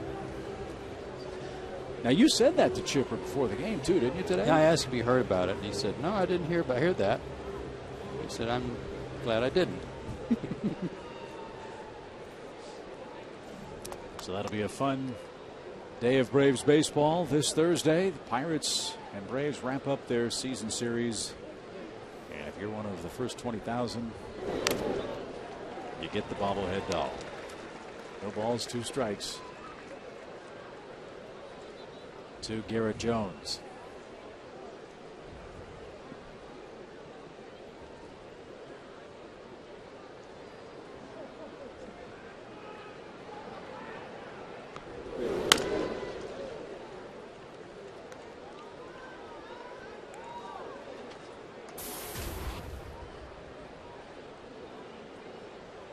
This guy's carving out a nice niche for himself in Pittsburgh.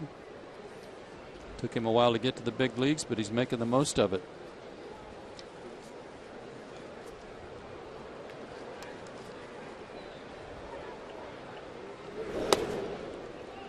Kind of a super utility slugging kind of player, not a ping hitting middle infield type guy.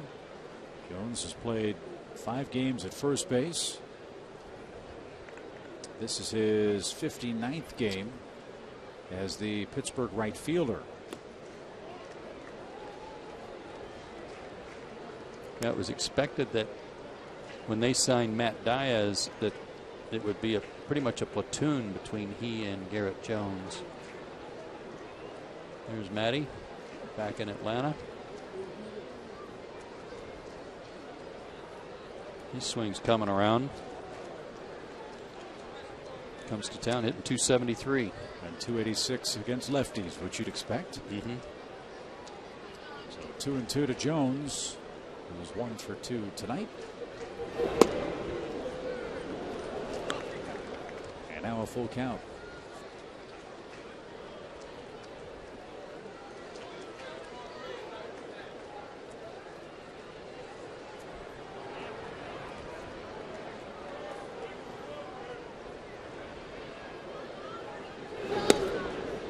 Didn't get the corner.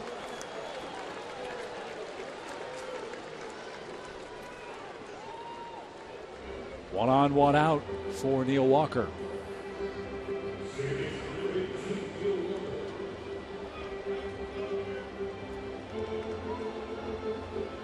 Walker, another Pirate #1 pick, 11th overall back in 2004.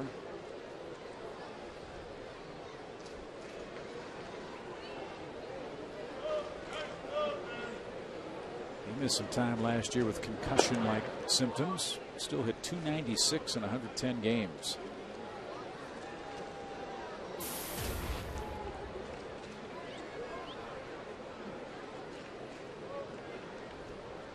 He's a switch hitter. Better left-handed than right.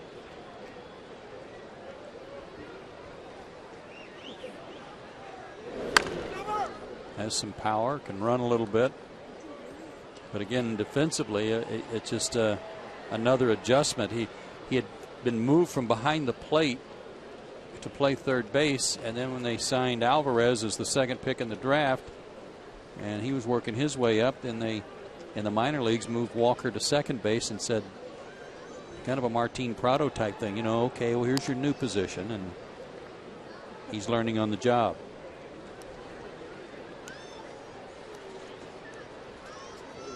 Only 4 errors there at second base, though.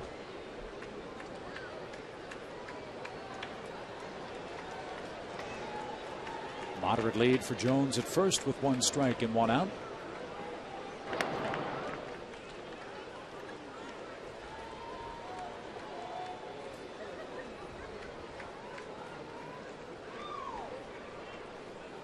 And that double play he hit into his last time up gives him the team lead in that category with 12.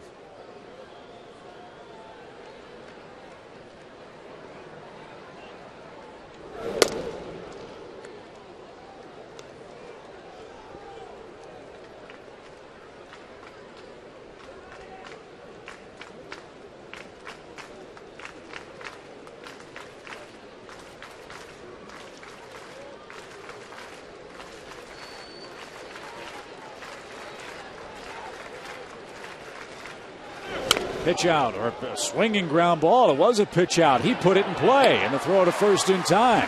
Wow. I couldn't believe my eyes for a second. Ross came out of the chute, and somehow Walker was able to put that ball in play and protect Garrett Jones. And look how far outside it was for him to reach out and get that. We may have to take another look to see if he stepped out of the box. I don't think he did. And somehow reached it. And a nice play by Chipper to get him. Watch his front foot. Did he step out of the box? No. No. He just reached it. Great job to protect the runner, and a good play defensively by Jones. So Walker's out at first. Garrett Jones at second. 2 outs. And that play allows McCutchen to hit with a runner in scoring position, with the Pirates already leading 2-0.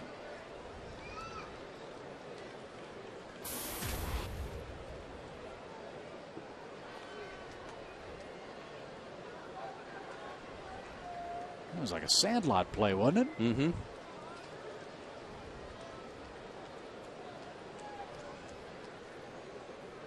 I wouldn't let this guy drive in the run, though. I'd make the guy behind him, Alvarez, who just got called up, make him get a hit. McCutchen singles up the middle on the next pitch. Jones around third. Ball gets by McLouth in center, and McCutchen moves up 90 feet. 3-0 Pittsburgh.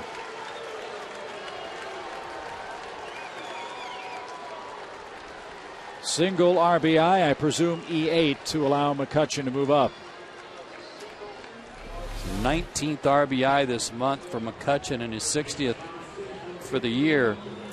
And when a guy's been hot like that, you'd just rather not let him have a chance. And that's why, even though Alvarez is left-handed, I'd rather make him get the hit. So 3 Tim Hudson walks tonight. Every single one of them has scored. And the job that Walker did to protect that guy running paid dividends too.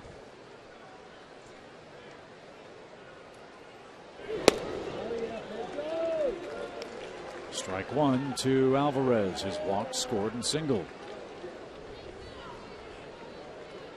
Getting a taste of why this team's been successful this year and the way they're playing.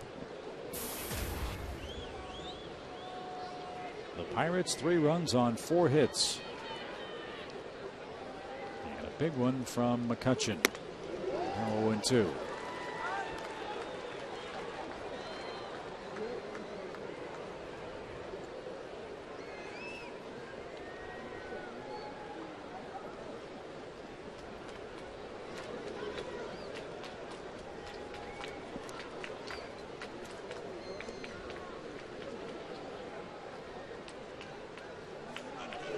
McCutchen trying to steal third. The throw off Chipper's glove. And he's able to get enough to keep it from trickling into left field.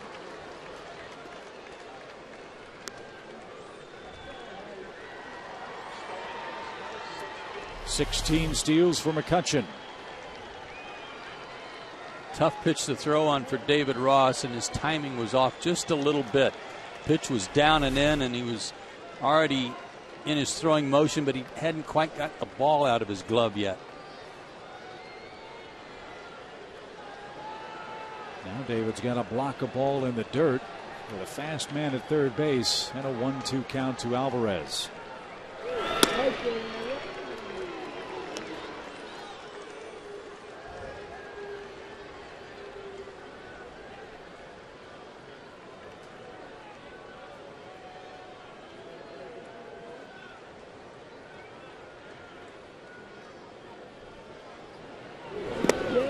And Hudson gets the strikeout. The throw to first will retire the side. 3 Pirate walks have turned into 3 Pirate runs. We head to the bottom half of the frame at Turner Field. Pittsburgh leads 3-0.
Front, Braves coming up in the 6th inning. And here's a look at tonight's McDonald's fan of the game. That is some good face paint right there.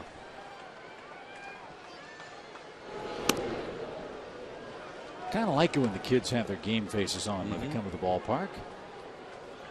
Rain didn't even wash that off.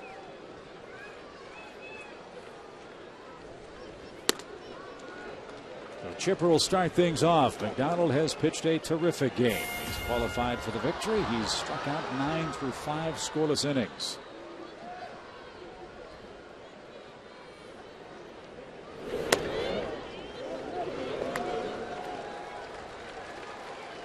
The 5th inning for Atlanta's offense, the first and only inning in which they've not had a base runner.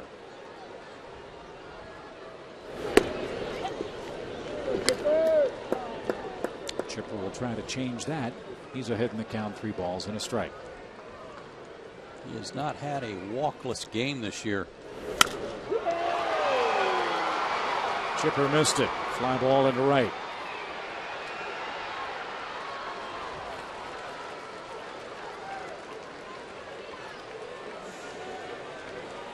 One out for Freddie Freeman, who's popped out and has struck out in the game.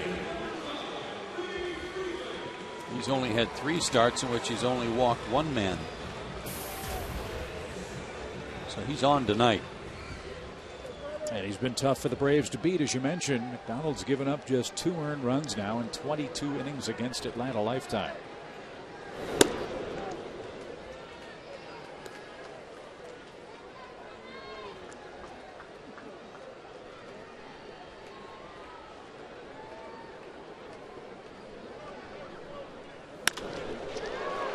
Freddie Freeman now a 9-game hitting streak. That matches his career high. He did that earlier this season.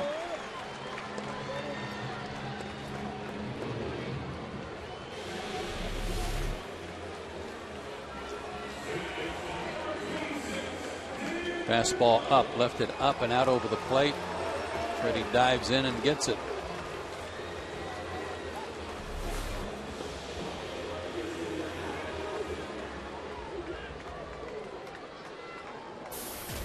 April 7th through the 18th was Freeman's first 9-game hitting streak this year. Now Dan Uggla bats. His hit streak stands at 15 games, but he's 0 for 2 tonight with a couple of strikeouts.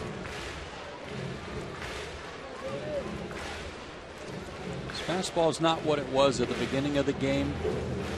If you put a lot of stock in 95 down to 93. And maybe that's why we're seeing quite a few breaking balls here.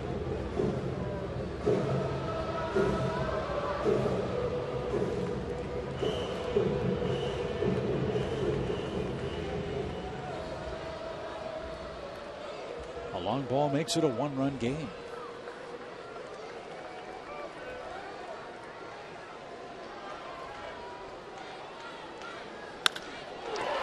$16 in a row for Uggla.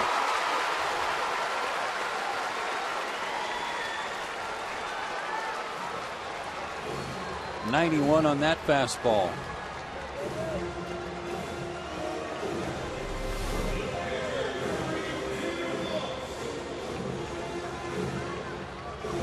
Extends his career high hitting streak to 16, as you said, Chip.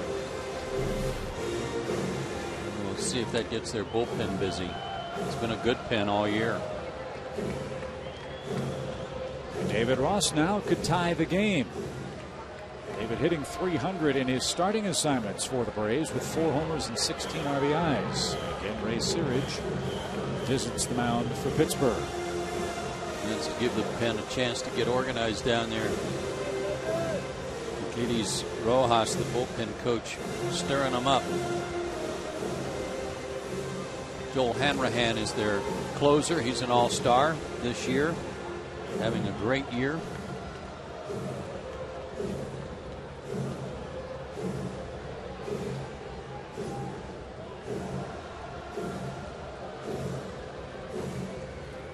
Oddly enough, that 4th inning, 23 pitches, he struck out the side, gave up a single to McLeod. Not in any real trouble.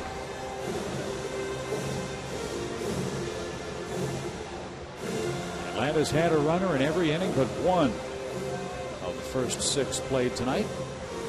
That's former Brave Chris Resop who begins to toss. Braves 0 for 3 with runner in scoring position tonight. Let's see if David can change that. 2 on, 1 out.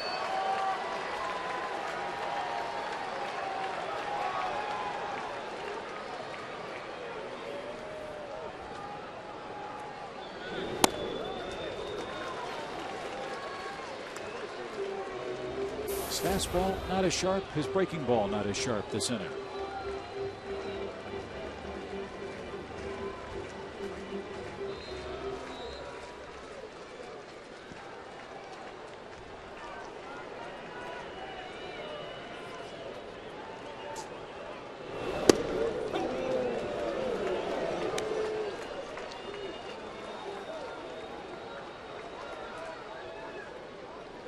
One of the guys with great career numbers against the Pirates.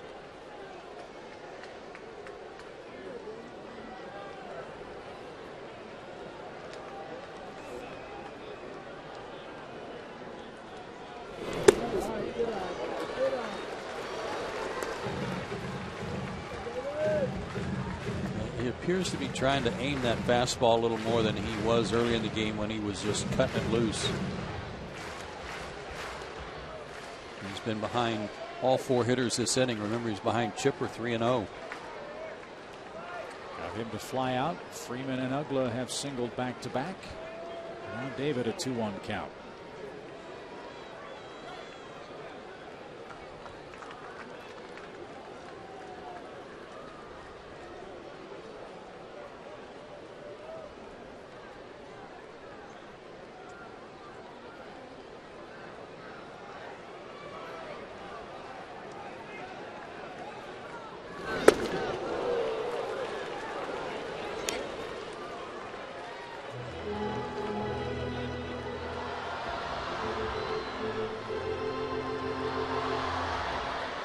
David had a good hack at that fastball. Let's see if he gets another one.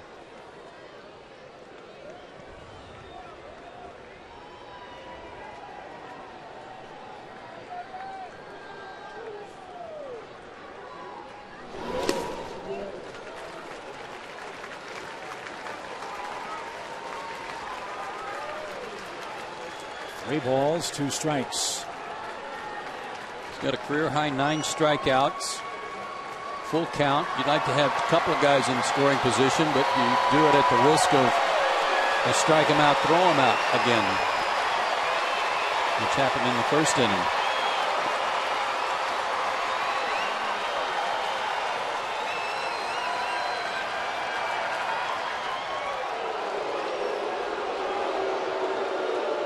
I don't think they're going because Freddie did not have a very big lead at second.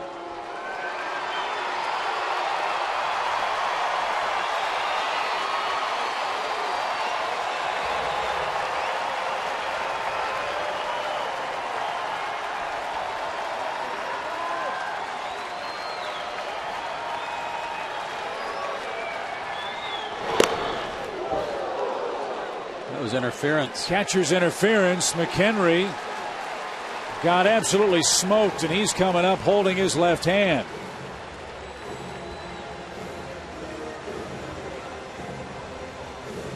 That's the second time in a week we've seen catcher's interference favoring a Braves hitter. One was on Jason Hayward. McHenry, remember earlier tonight, took a foul tip that went up under his mask and got him in the chin. He reaches for this pitch that was inside, and David's fighting it off 3-2.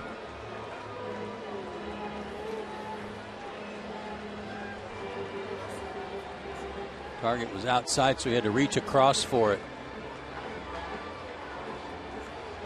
And that waffled, even that sleeve came out that protects the left thumb of the catcher too.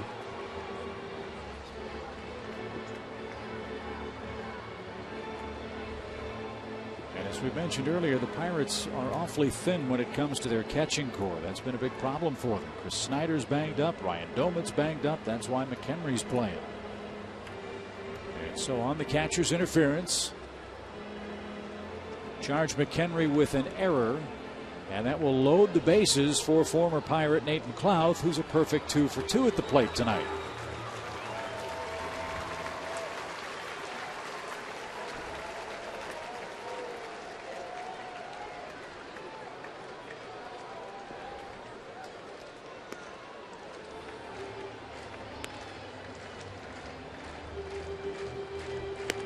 McHenry play catch a couple times. He says he's good to go.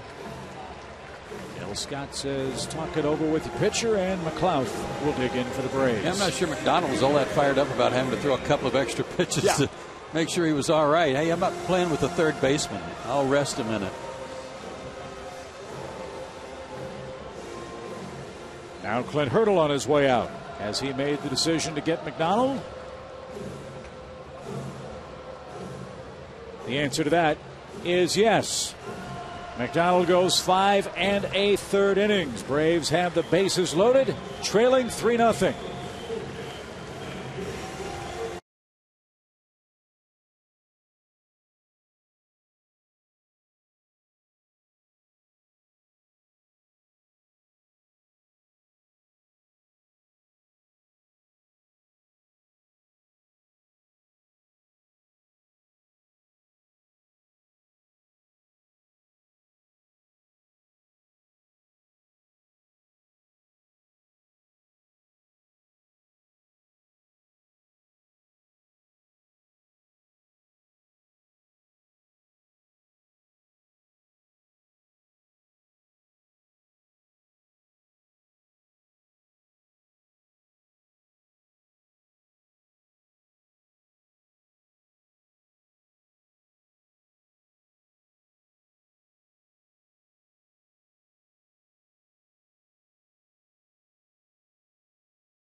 James McDonald, who was very, very effective. 9 strikeouts, no walks for the young right-hander. But it doesn't get any easier, for the Braves now find themselves in a very tough Pittsburgh Pirate bullpen. Talk about some improvement. We've been talking about this ball club in the various areas that they are better. How about the bullpen first and foremost? With a 3 ERA, that's third best in the majors, not just the National League. Pretty amazing improvement there.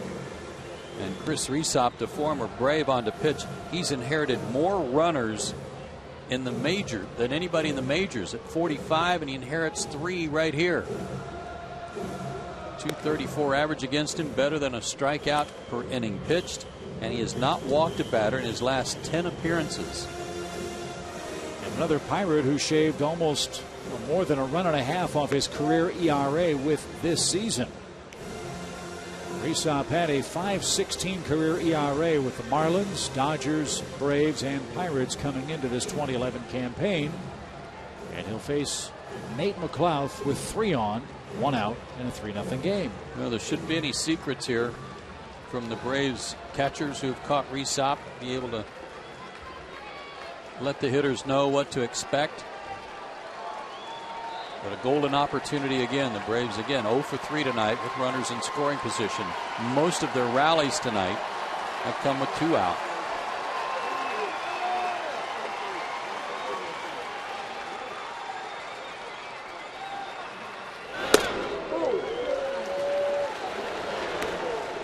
How has Nate fared with the bases loaded this year? He's had 2 at-bats. He's 1 for 2.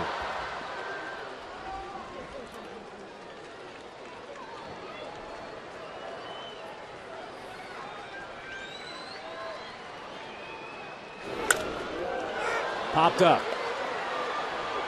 Will it stay in play for McHenry? Staggering, and he hangs on.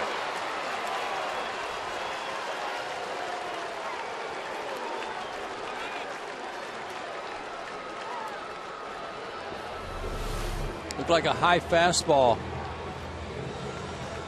And Nate got under it, and it wasn't pretty, but McHenry made the play and held on. Ball started coming back. A lunging effort. Big play right there for the Pirates. So Alex Gonzalez bats. He has struck out twice in as many trips. Braves have left 5 on base so far in the game.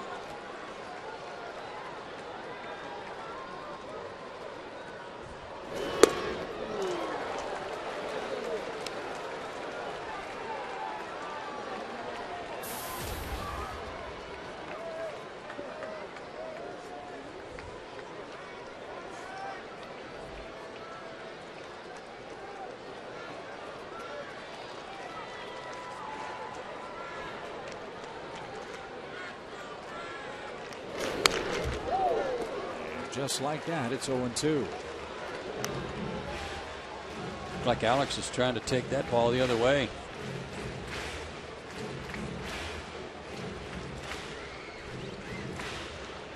Eric Hinsky would hit next.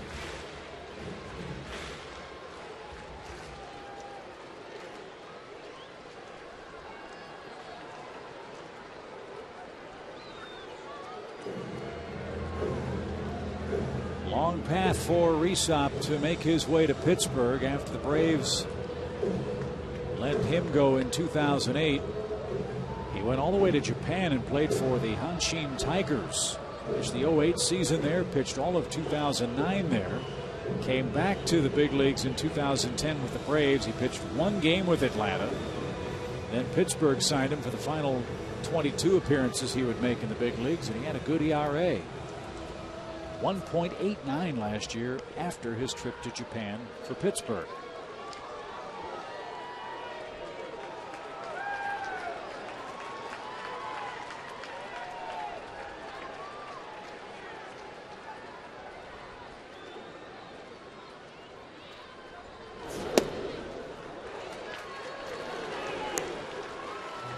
A setup pitch, I'm sure, per the discussion they had on the mound, that was to set up whatever they want for the out pitch, which might be right here. Fastball down and in. They know Alex has been chasing sliders. See if they go away.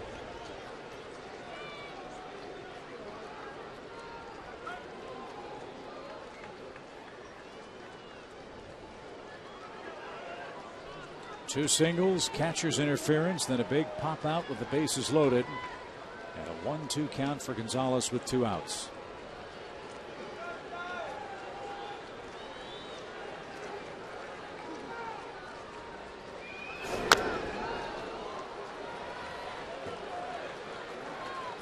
It was a fastball at 95.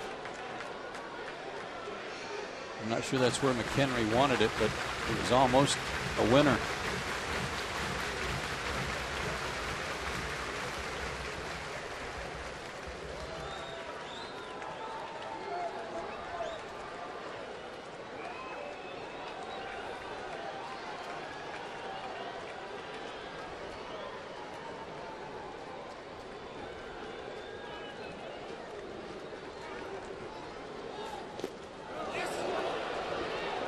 Somehow he held up. Yeah. I mean, that's, at first glance, that's as close as you can come. And McHenry had kind of slapped the dirt there, too, like he wanted it in the dirt. And the hands went out there, but the bat never followed.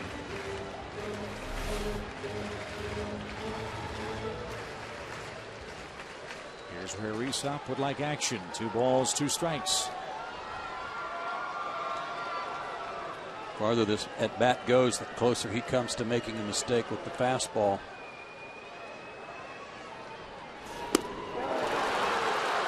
Rysop has stranded more men than the skipper on Gilligan's Island. He's done a terrific job. He strands 3 more here in the 6th inning. Braves out of luck and trail by 3 going to the 7th.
on their 25-man roster right now.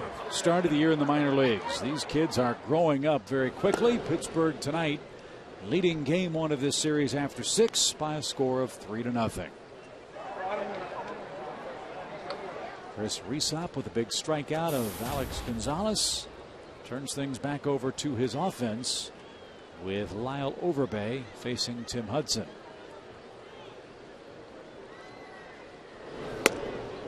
He did a real good job pitching to Gonzalez, but he got away with a fastball about belt high down the middle to Nate McLeod that he popped up.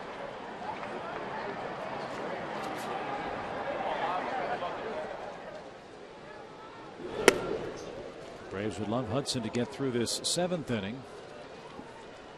His spot's due first when Atlanta comes back up to the plate. There is activity in the bullpen. There's pitch number 99 on the way. And now a 3-1 count.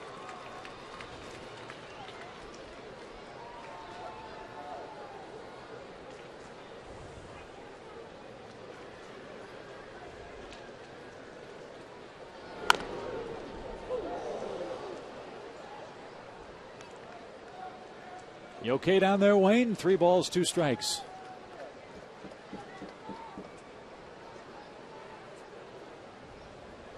Close call.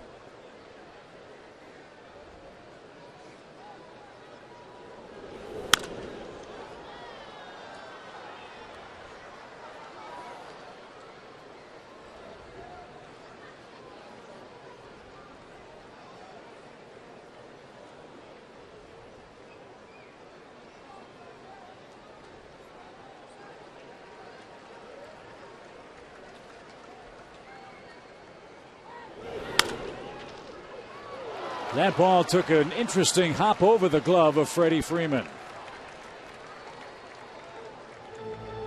He was there, skipped over the leather, and Overbay a leadoff hit. Yeah, it did. It came up pretty high.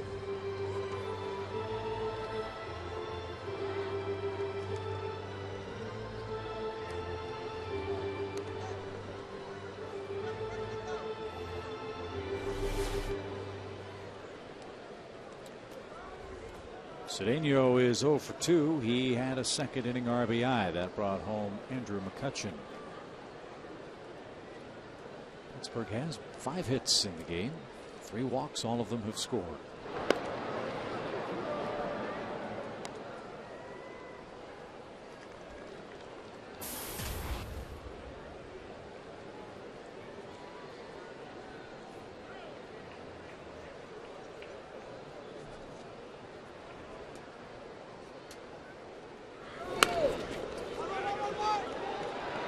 Bunt, and they'll glow it to the bag.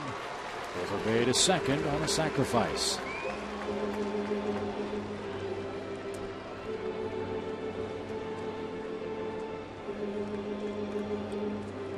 Thursday, August 18th, the Braves will battle the world champion Giants, and the first 20,000 fans will get a Dan Uggla bobblehead doll, courtesy of Delta Airlines. For tickets, visit Braves.com/promotions or call 800-745-3000 today. That bobblehead guaranteed to have the biggest forearms of any bobblehead ever made. Probably so.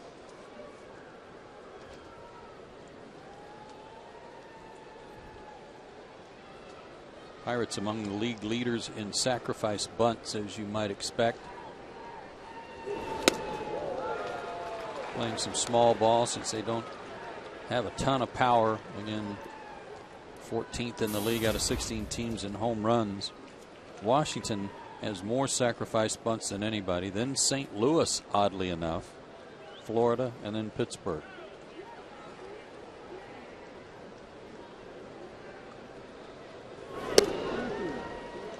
Ball, 1 strike to McHenry. Steve Pearce has grabbed a bat. The pitcher spot for Pittsburgh is next.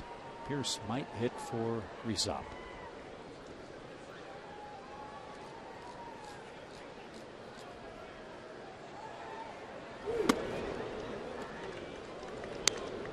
Still 3 innings to go for Atlanta bats, and 3 runs certainly not insurmountable by any means, but you don't want to give them any more.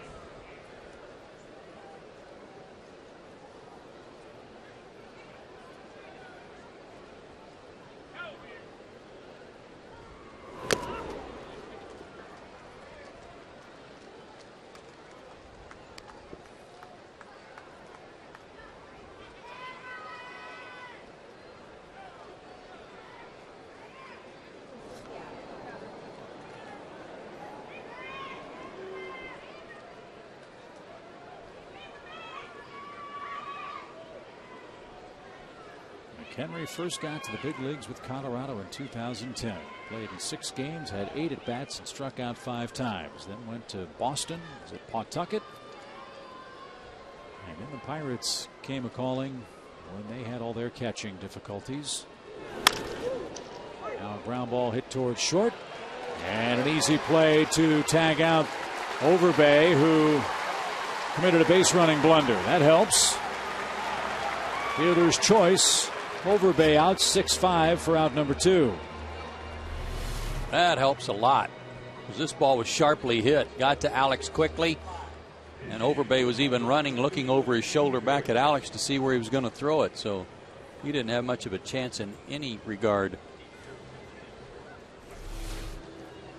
So Roger McDowell out. He'll buy a little time, give Tim a chance to ponder the possibilities here with Pierce up. Runner at first now, and 2 outs in the 7th.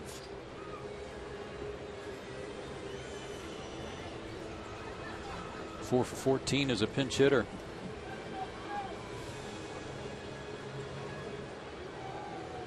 Pierce, another Pirate that lives in Lakeland, Florida. Matt Diaz is from there. Steve Pierce is there. We told you Andrew McCutchen from there.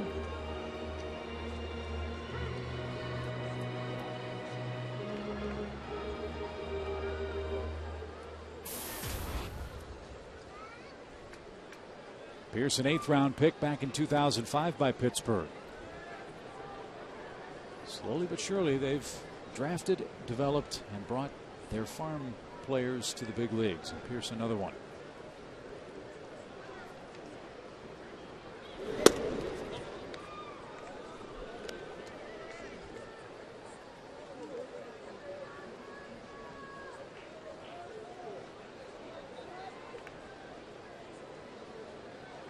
Played college ball at South Carolina, led the Gamecocks in batting average, homers, and RBIs for a couple of years.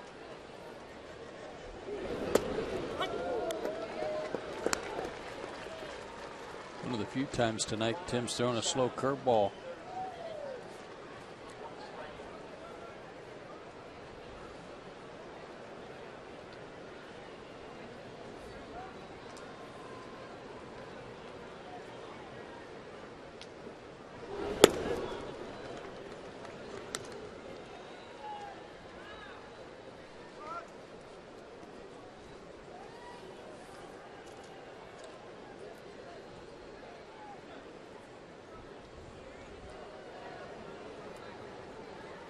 Pitch number 112 for Tim. Still got a little Petro left.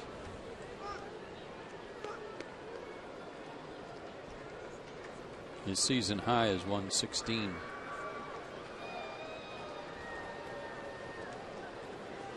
Dangerous pitch. 3 balls and a strike.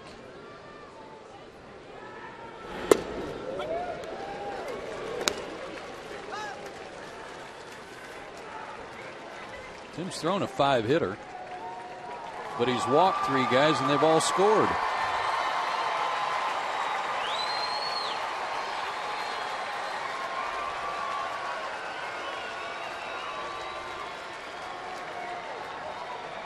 McHenry will be off with the pitch. Ugla knocks it down, recovers, low throw, and Freeman somehow makes the play.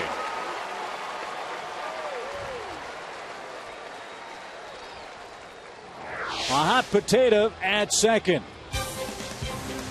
And Freddie Freeman, as he's done all year, a sparkling defensive effort to send this game to the 7th inning stretch.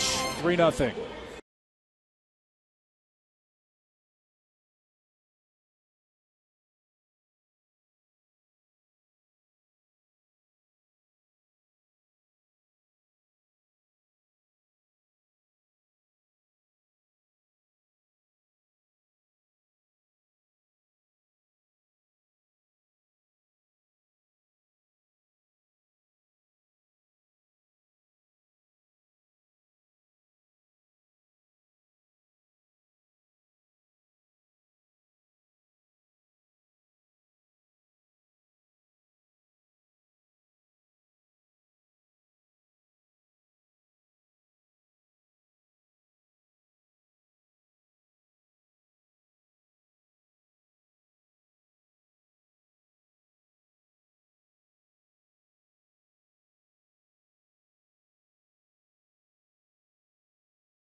Seventh inning.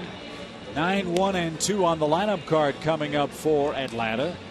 It appears Tim Hudson's night is finished. Jordan Schaefer has grabbed a bat, and he will pinch hit against right-hander Daniel McCutchen. McCutchen's having himself a good year. 2.13 ERA. He's not a guy that's going to blow you away. I mean, you see that his strikeouts don't compare to, say, Rhysop's, but he's got excellent control, makes you put the ball in play, and he's already in his 45th game of the year. It's been a touch and go time for Jordan Schaefer, who injured himself on the road trip. And as they discovered today with x-rays, that he has a chip fracture in the middle finger knuckle, the big knuckle on his middle finger. And the question was whether or not he was going to be able to swing the bat to determine who was going to be either optioned or DL'd today when Chipper came back. Apparently he was swinging the bat all right. So Wilkin Ramirez went down to Gwinnett. Schaefer stays with the big club, and let's see what he has in mind.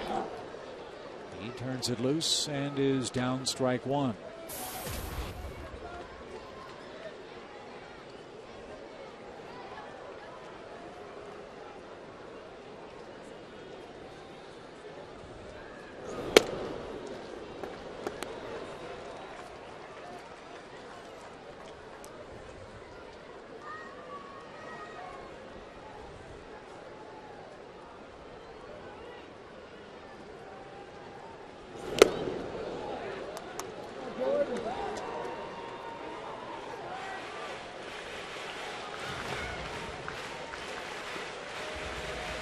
McCutchen, one of 4 players that came over from the Yankees. Jeff Karstens, Ross Ollendorf, Jose Tabata for Xavier Nady, and Damaso Marte. That was at the trade deadline in 2008.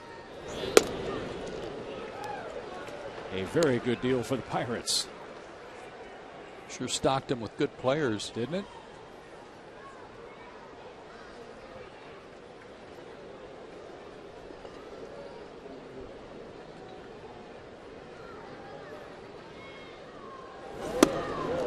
And Schaefer down on strikes. 11 Braves hitters have been struck out in tonight's game. And one away in the 7th for the top of the Atlanta order. Braves fans back at it tomorrow night. Game 2 of the series. Join us at 6:30 with Braves Live. Fred, Brian, and Jerome will get you started. Joe and I will have the play-by-play beginning at 7 o'clock Eastern Time on Sports South.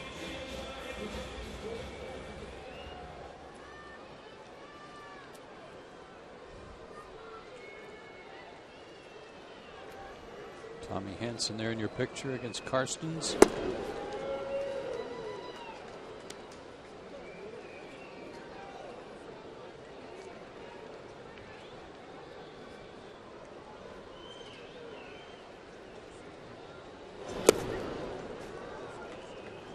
Just joining us, the Phillies lost today. Padres beat them 5-4. Atlanta started play today 6 back in the division race. 5 up in the wild card. Pittsburgh in a 3-way tie in the National League Central. They'll try to keep pace with the Cardinals. High fly ball, shallow left field. That's playable for Paul. He's there. And 2 are out in the 7th.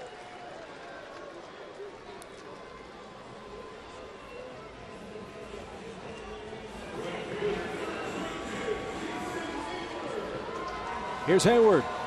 Jason's 0 for 3.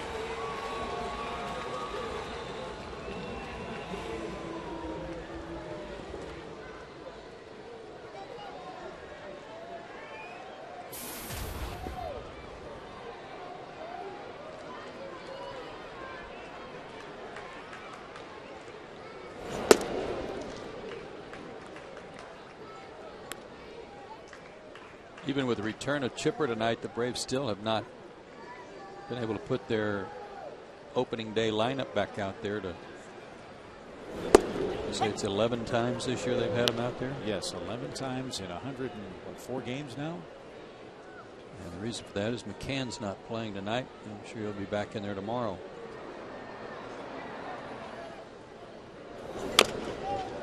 And I wouldn't Be surprised that we don't see him tonight at some point. Pinch hit. Yeah, it's 103 games officially. Remarkable that the Braves have won 59 games with that man having to juggle so many different lineup options in the Braves dugout.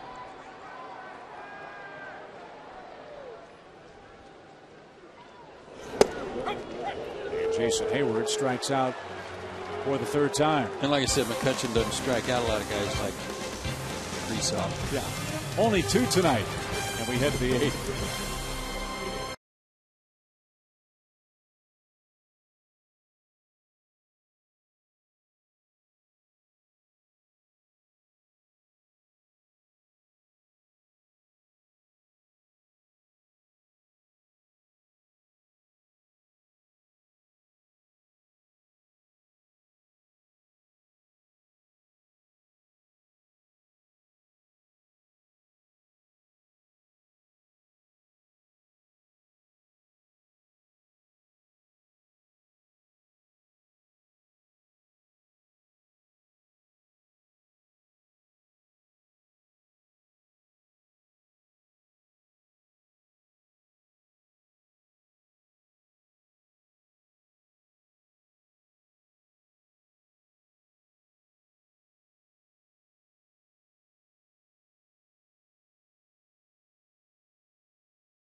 Score as we head to the 8th inning and closing in on midnight tonight after a 2-hour rain delay.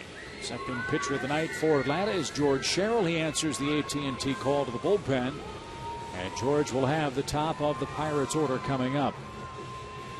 His 41st appearance. He's got a good thing working. It won't happen tonight since he's starting the inning fresh, but among the leaders in the major leagues in stranding inherited runners.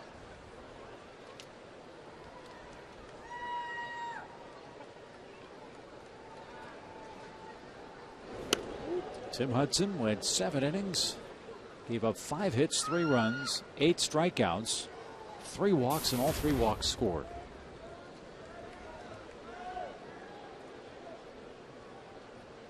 He was able to get out of the first inning, but back-to-back walks in the second gave Pittsburgh a 2-run lead that they have added to. 1 out for Paul. He flies to center. Here's Jones. He's the 3rd man to walk tonight.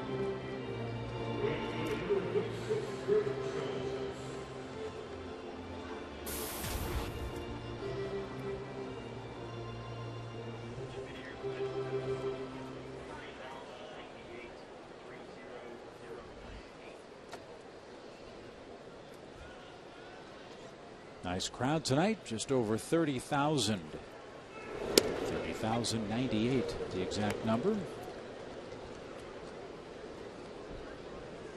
The Braves have 6 outs left to get at least 3 runs.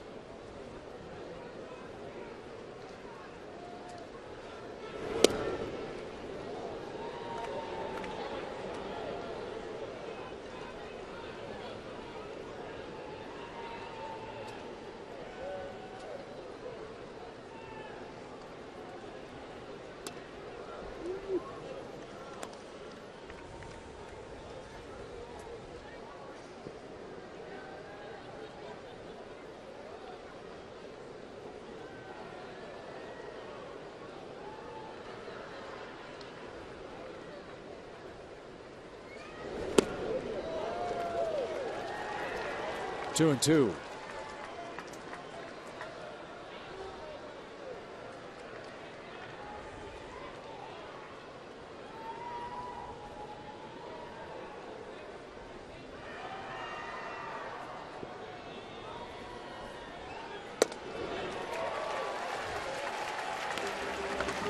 Obviously, if you're getting shut out, one run can be a big play in this game came in the second inning after the 2 walks. Fly ball by Lyle Overbay to center. And McCutchen went back to tag up. You see Alex Gonzalez, they're pointing to second base, wanting Nate to go to second base to hold the runner at first and keep a double play in order. But he didn't. Not only that, he overthrew Gonzalez. So Alvarez was able to move up. And on the next play, a ground ball to Chipper could have easily been a double play to get Hudson out of the inning. Instead, it turned into a 2-run inning. But like I said, if you're getting shut out, it only takes one. And they added on later.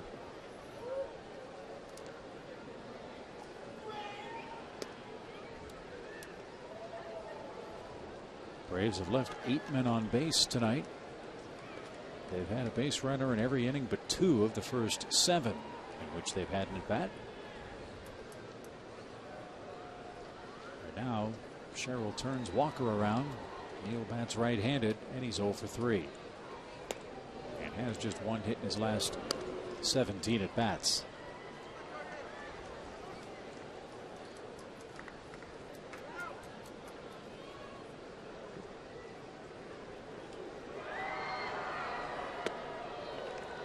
And a 4-pitch walk.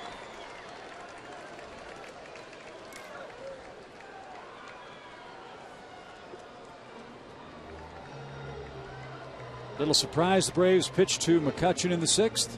Mentioned it at the time. Yeah. Yeah, with 2 out, and they were already up 2-0. I'd rather right now make Alvarez beat or drive in a run, as the case was back in the 6th. McCutchen's having a good month. He's driven in a career high 19 runs this month. And Alvarez was just recalled from AAA. But McCutchen jumped on the first pitch, drove in an insurance run. At least it looks like that.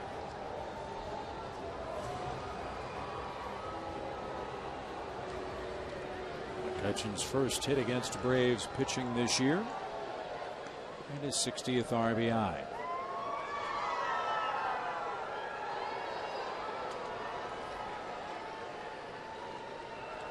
Most RBIs he's ever had in 1 month in the big leagues.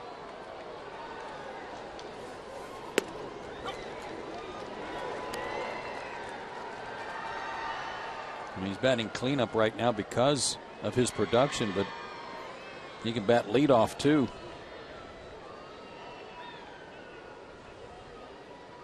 He's batted first, third, and fourth. You're right, for Pittsburgh. 35 games in the leadoff spot. 39 games at the 3 spot. This is his 23rd game as their cleanup hitter.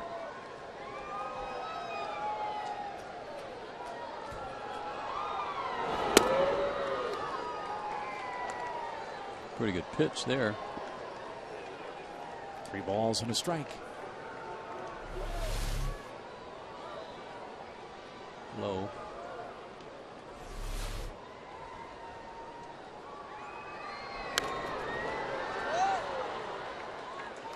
Now Walker can run. 3 balls, 2 strikes, 2 outs. 8th inning.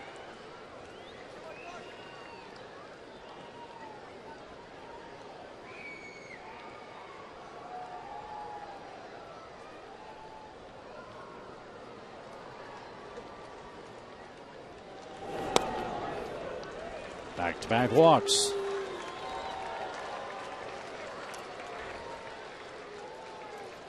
Here's Alvarez and another visit from David Ross.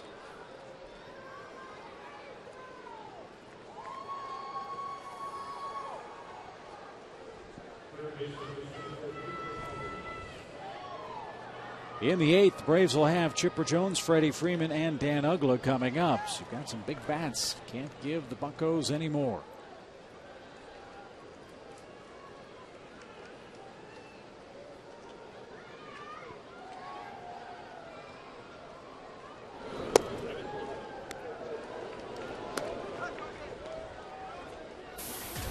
Mariners lost tonight. They continue to run up a record losing streak.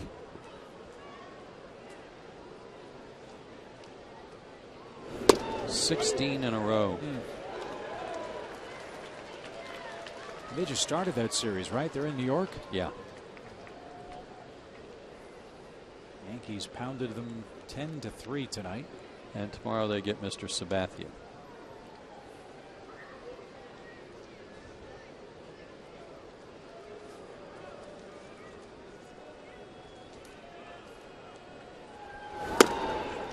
You get in those ruts, it is really hard to break.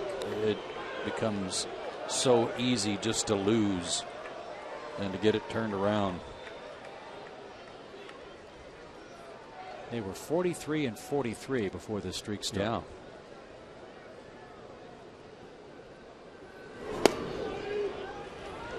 All of a sudden, George Sherrill can't throw a strike. Got the first 2 outs easily. Walked Walker, walked McCutchen, and now 3-1 to Alvarez.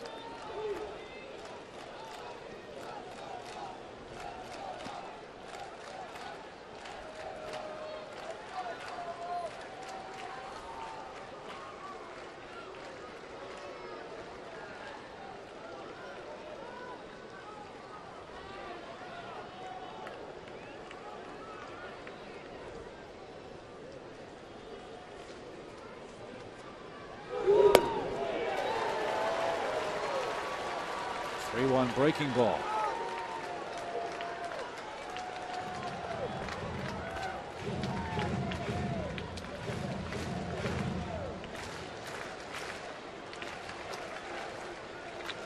Runners will be moving. He swung at one of those breaking balls, maybe swing at another. George got away with a high fastball there.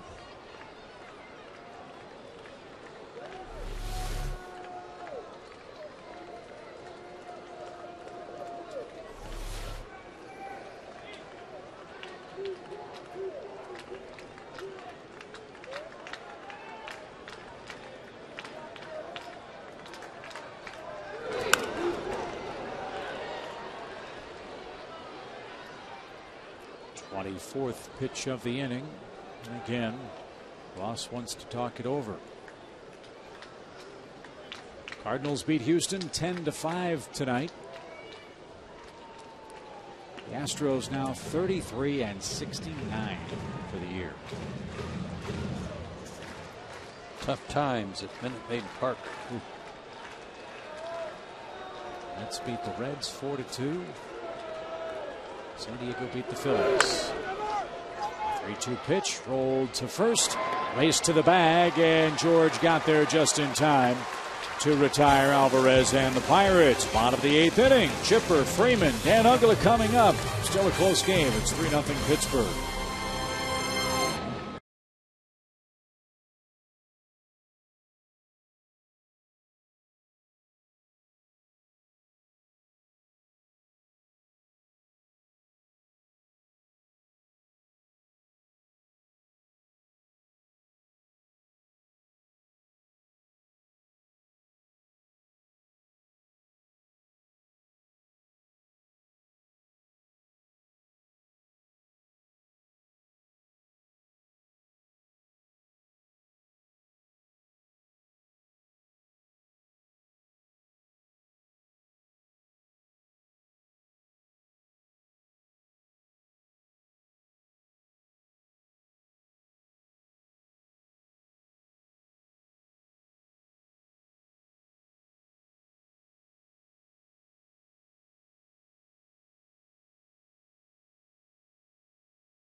5 coming up for the Braves in a late night in Atlanta, approaching midnight.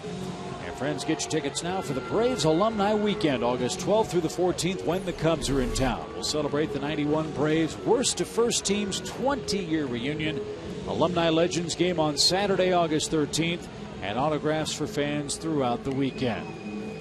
Get your tickets now at braves.com/tickets or dial 800-745-3000. Love that video. I love watching Ron Gant jump up in the air and twist around. Pretty fired up.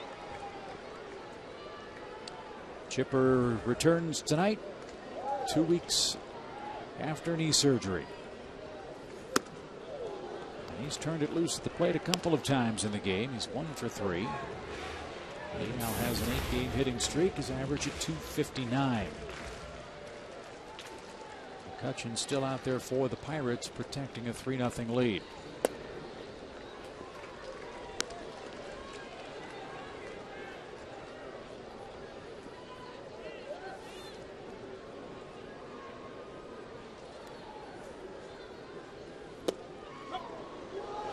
Wow. Generous call there from Dale Scott.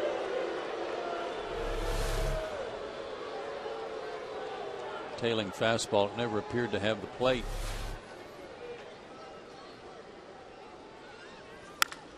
Chipper drives that one deep right.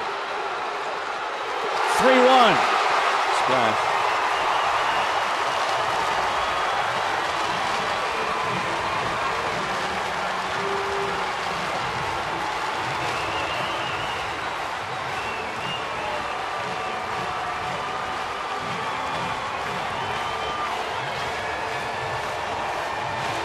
Ninth homer of the year, and the Braves a bloop and a blast away from tying it.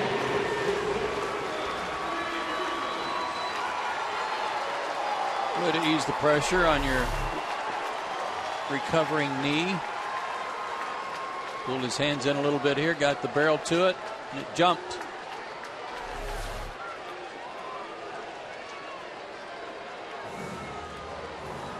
Another visit from Ray Searage. That'll get the Pirates pen some more work.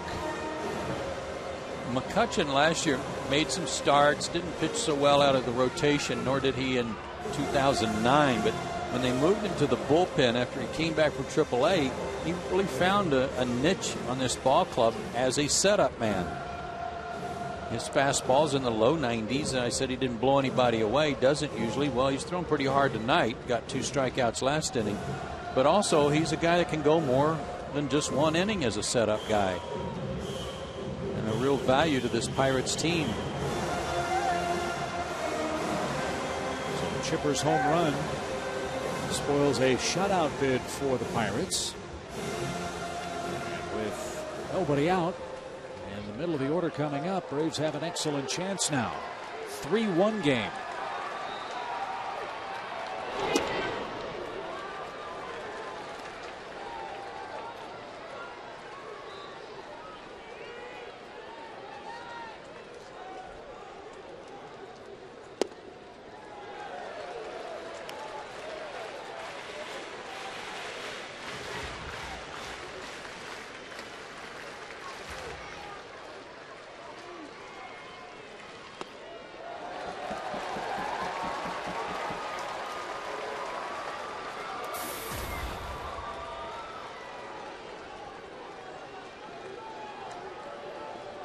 Probably taking one here to bring the potential tying run to the plate.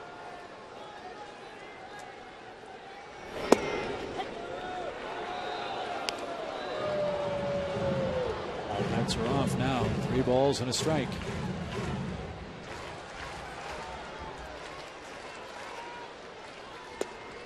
Tying run comes to the plate with nobody out.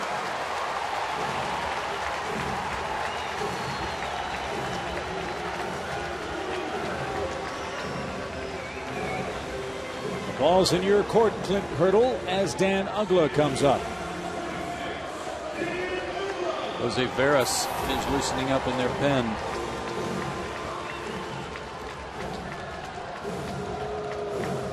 And the Pirates are apparently going to double switch. So McCutchen goes an inning plus. He walks a man.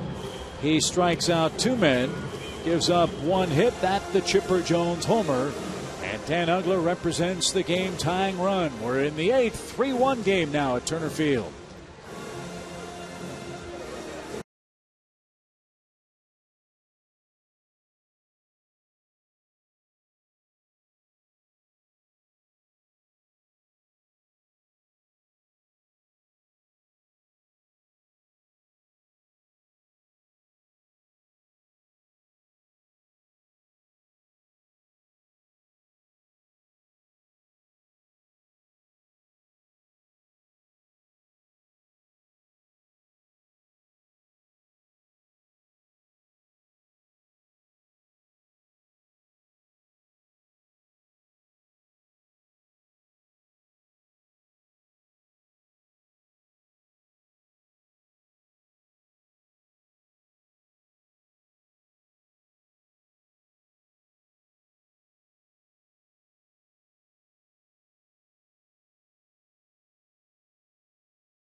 Eighth inning walk. And a Chipper Jones homer as well. 3-1 your score. Dan Uggla coming up against a new Pirate pitcher. It's right-hander Jose Veras. These two is averaging a strikeout per inning pitched and just a 186 average against him.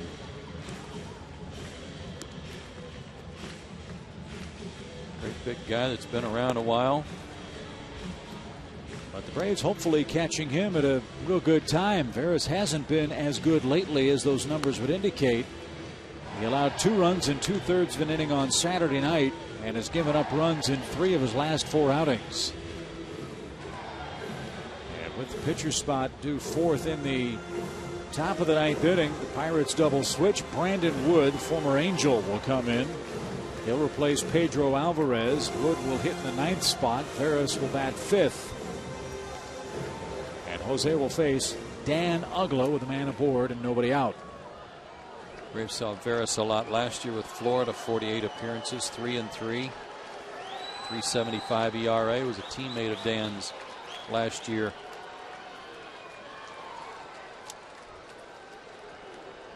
Let's see who's got the advantage because of that.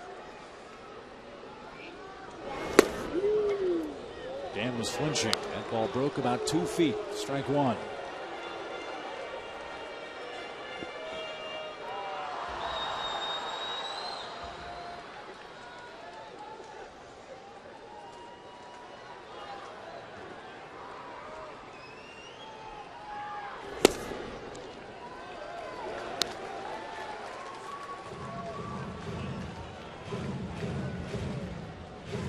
Been flinching because he knows how wild Veras can be, and he wasn't quite sure that pitch was going to drop in there for a strike on the first offering.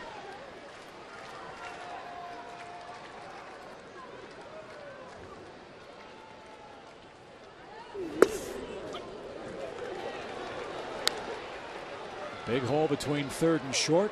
Wood guarding the line. And tonight in the 6th inning extended his hitting streak to 16 games. That's a career high if you missed it. Yeah, and it was hit right through that hole.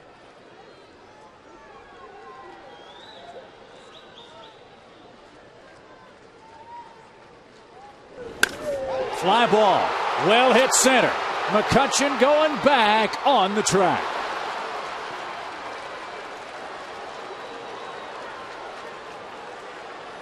Breaking ball too, and it looked like Dan was sitting on the breaking ball and just nailed it about 3 feet short. Didn't flinch that time.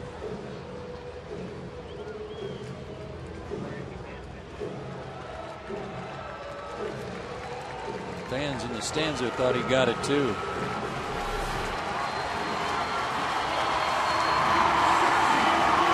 So 1 on, 1 out. Brian McCann will pinch hit.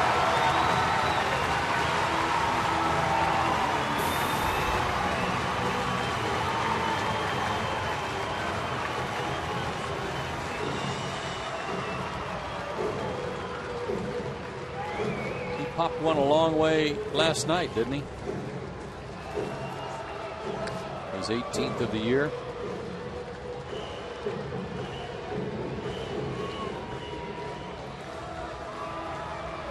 Ryan 1 for 3 against Veras head to head.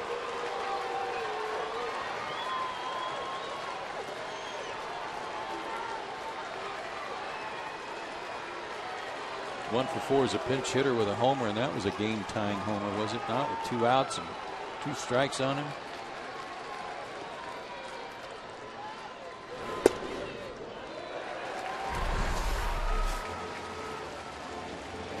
That pop last night off of Dontrell Willis. Up there above the exit. Wow. Now, small park or not, that's where the big boys hit him. Cincinnati.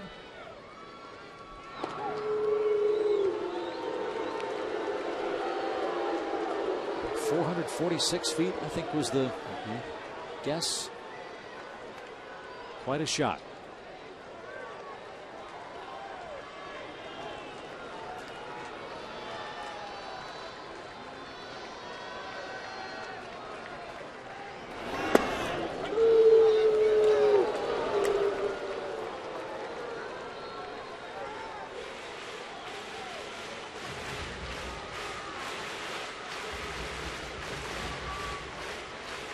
Good pitch there. Just took a little off his breaking ball, kind of a get over breaking pitch.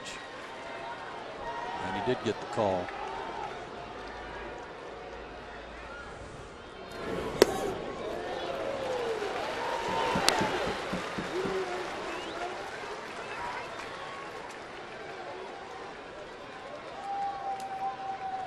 Trying to throw those backdoor breaking pitches. To make those real effective, sometimes you got to come in and keep the hitter honest.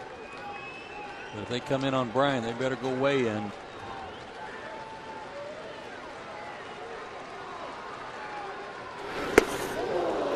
He was thinking homer. A mighty cut, and it's 2-2.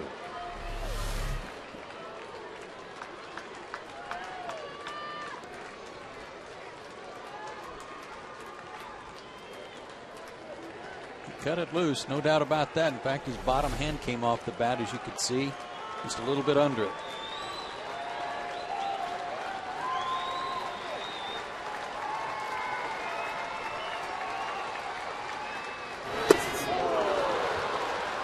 Brian strikes out for out number 2. Veras was headed to the dugout, but he's got to get one more out.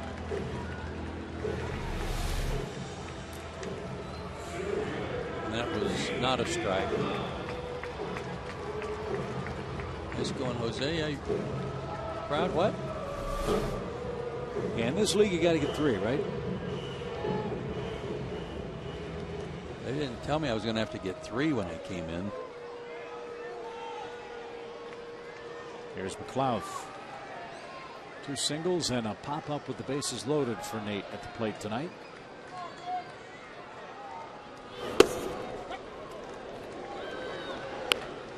He's faced Veras before, and that's an encouraging statistic.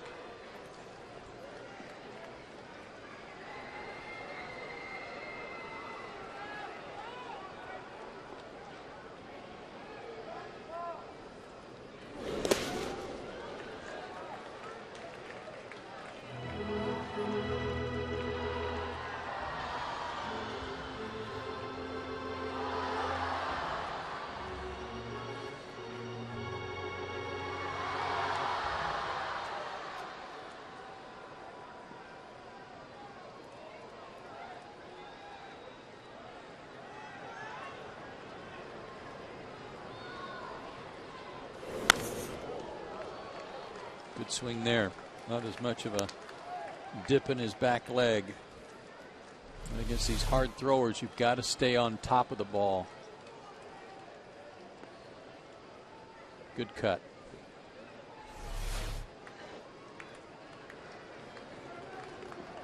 If you're trying to catch up to 95 and uppercutting even the least little bit, it's almost impossible to get to it.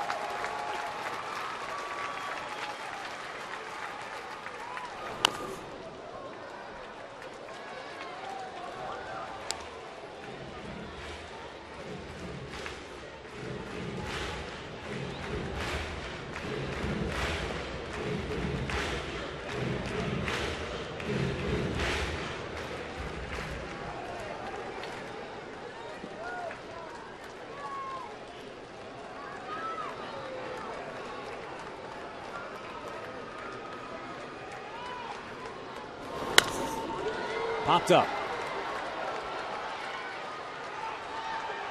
Walker at second puts the squeeze on that. The Braves avoid a shutout. Chipper Jones leads off the 8th with a solo home run.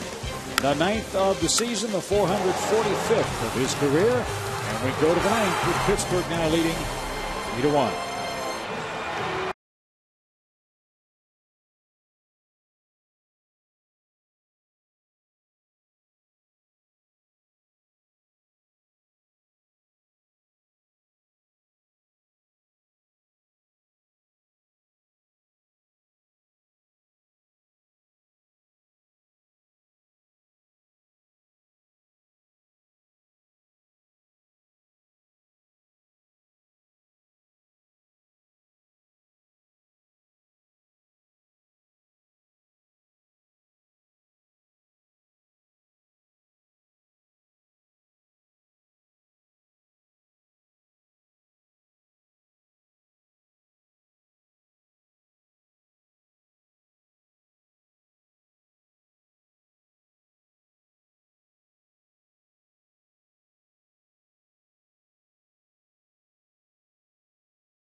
Has the lead. And Scott Linebrink will answer the AT call to the bullpen. Second game in a row for Scott in relief for Atlanta. Took his second loss last night after giving up that first pitch home run to Drew Stubbs. Again, with the way the Braves have been getting men on base tonight, got to hold them right there and hope that something good happens in the 9th. Brian McCann stays in the game behind the plate. Atlanta also has a new third baseman. Julio Lugo takes over for Chipper Jones. Showed you the replay, or showed you the video of Chipper sitting in the dugout. First game back for Chipper after his knee surgery. Hope nothing's physically wrong with Chipper Jones.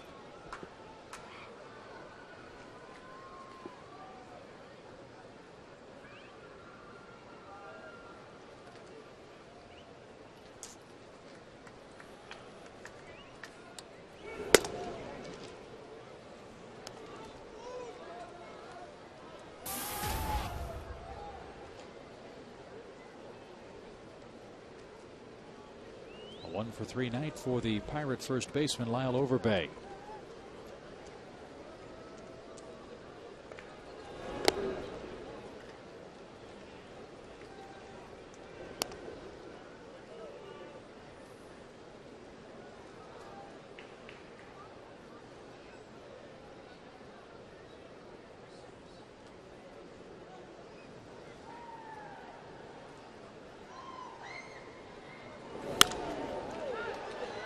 Pop foul over by the Pittsburgh dugout.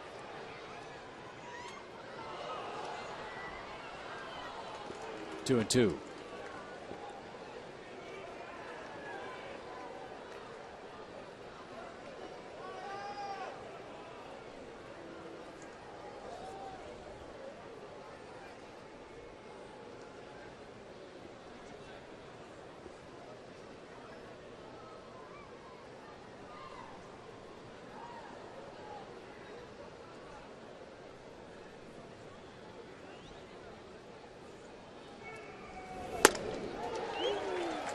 .95-mile-an-hour fastball. Good life from Linebrink.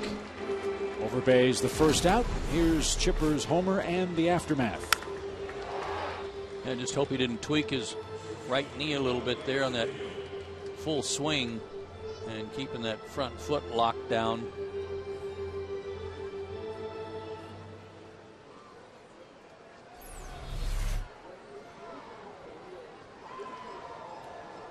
Cedeno the batter.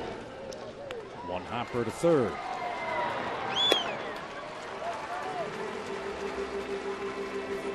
Two outs. And the catcher McHenry coming up. Texas Rangers had some fun tonight playing at home against Minnesota. 20-6. They had 27 hits, folks.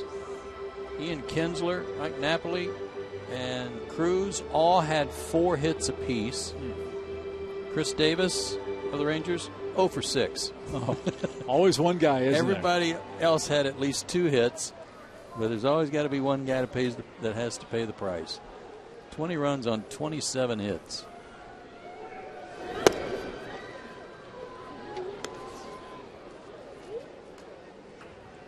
Texas started play tonight 3 games ahead of the Angels. It's a 2-team race. Seattle and Oakland both double digits back.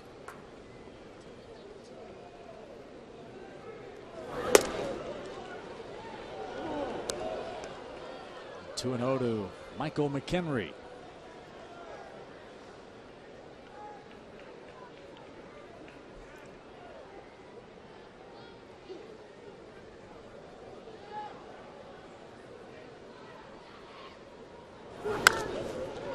Popped up. Pretty amazing thing that as we approach the final days of July, 16, I think, of the 30 teams in Major League Baseball are within 7 games of a division lead. And parity is one thing that Bud Selig has talked about wanting in our sport. I think it's safe to say that he's got it. And it always helps when teams kind of come out of nowhere like Pittsburgh.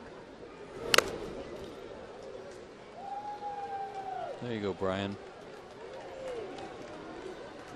Can't get the gear on and get behind the plate without taking a foul tip somewhere.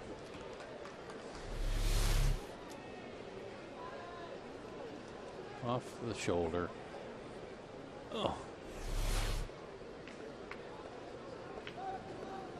Deuce is wild for Linebrink. And in the American League, speaking of coming out of nowhere, Cleveland. Tigers were beaten by the White Sox tonight. And Cleveland beat the Angels, so the Indians now only a game out of first in the AL Central.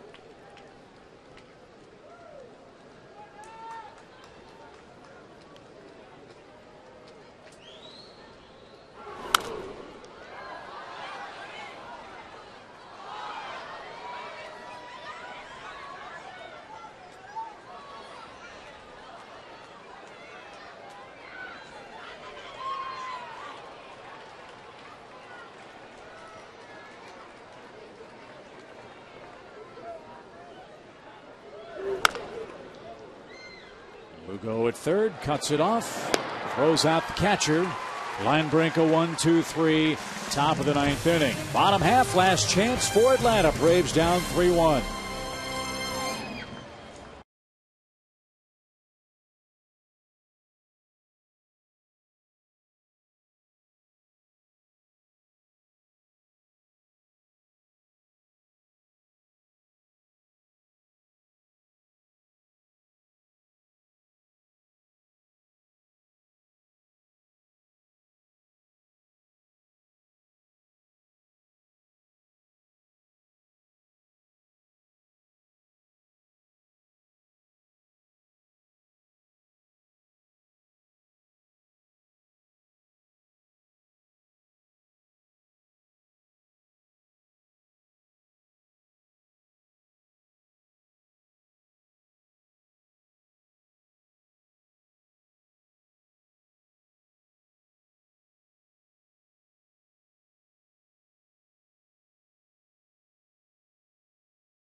left. And it'll start with Alex Gonzalez.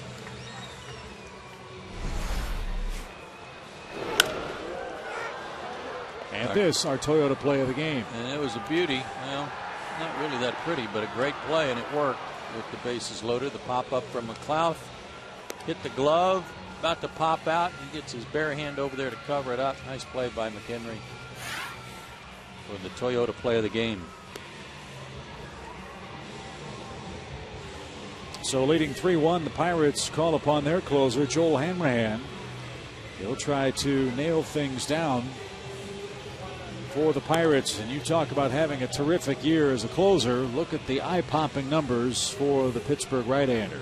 Made the All-Star team when he was perfect. He has a blown save now, but he's 28 out of 29, a 1.21 ERA, and since June 7th, his last 18 appearances, he's allowed a 1.29 average against him. That's 8 for 62 and just one walk in those 18 appearances.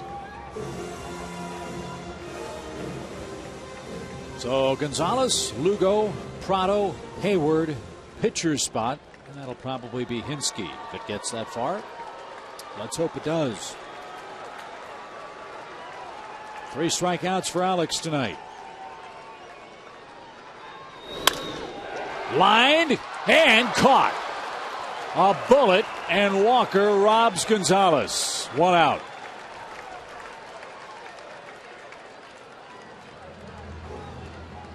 He had to do a little juggling there too. He got it up in the web of his glove and then let it drop down into the pocket. Right out at the end. And then let it drop in there. Tough luck for Alex.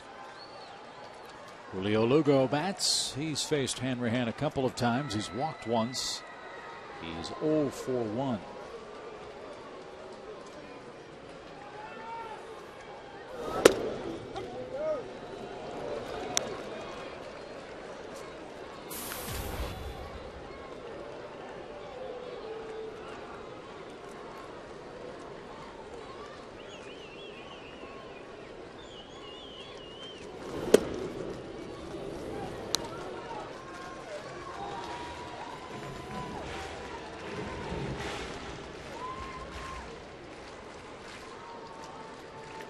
Hanrahan came over from the Nationals.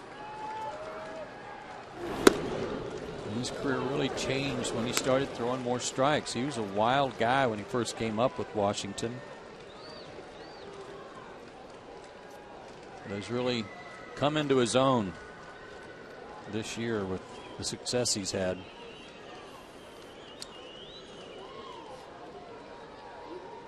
.100 strikeouts in 69 innings last year. Lugo missed a double by an eyelash. 2-2.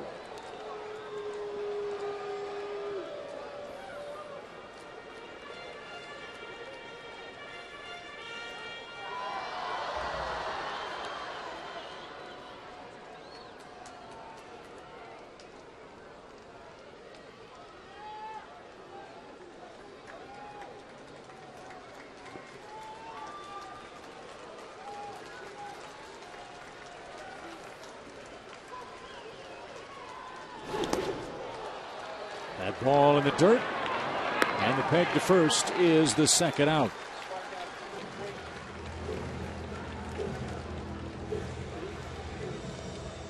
That's 14 strikeouts by my count recorded by the Pirates pitching staff in this game.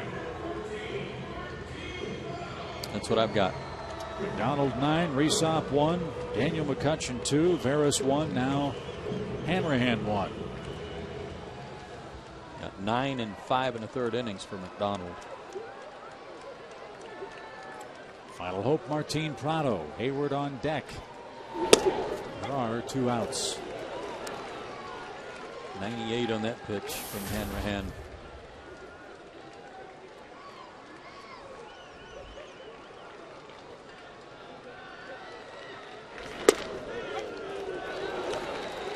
Now the Braves down to their final strike. 87 slider.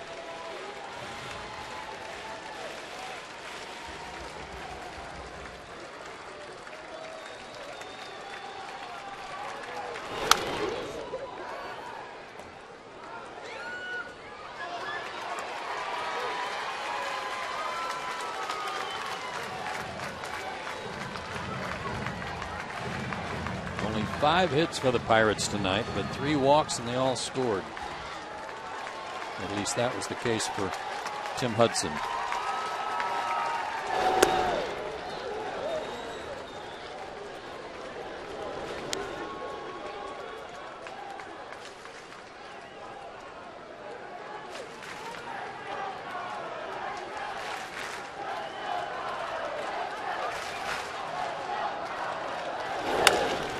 Fly ball center field. That's going to do it. The Pittsburgh Pirates will remain in first place in the National League Central. They win Game 1 of the series. James McDonald runs his mark to 7-4. Tim Hudson takes the loss as the Pirates win Game 1 by a final score of 3-1. And our Home Depot player of the game is James McDonald. 5 1/3 innings. He gave up 8 hits, but man, was he tough when he had runners on base. Got out of some jams, no walks, and a career-high 9 strikeouts. McDonald gets the win. He's also our Home Depot player of the game. Hanrahan, pretty impressive. His 29th save as well. Pirates 3, Atlanta 1. Rough start for Atlanta to the 7-game homestand at Turner Field. We invite you to stay tuned for Braves Live. Coming up next, we'll have post-game interviews, Freddie Gonzalez post-game sound, and all of tonight's highlights. For my partner Joe Simpson and the rest of our great Fox Sports crew, Chip Carey from the ballpark, inviting you to stay tuned for Braves Live. It's coming right up.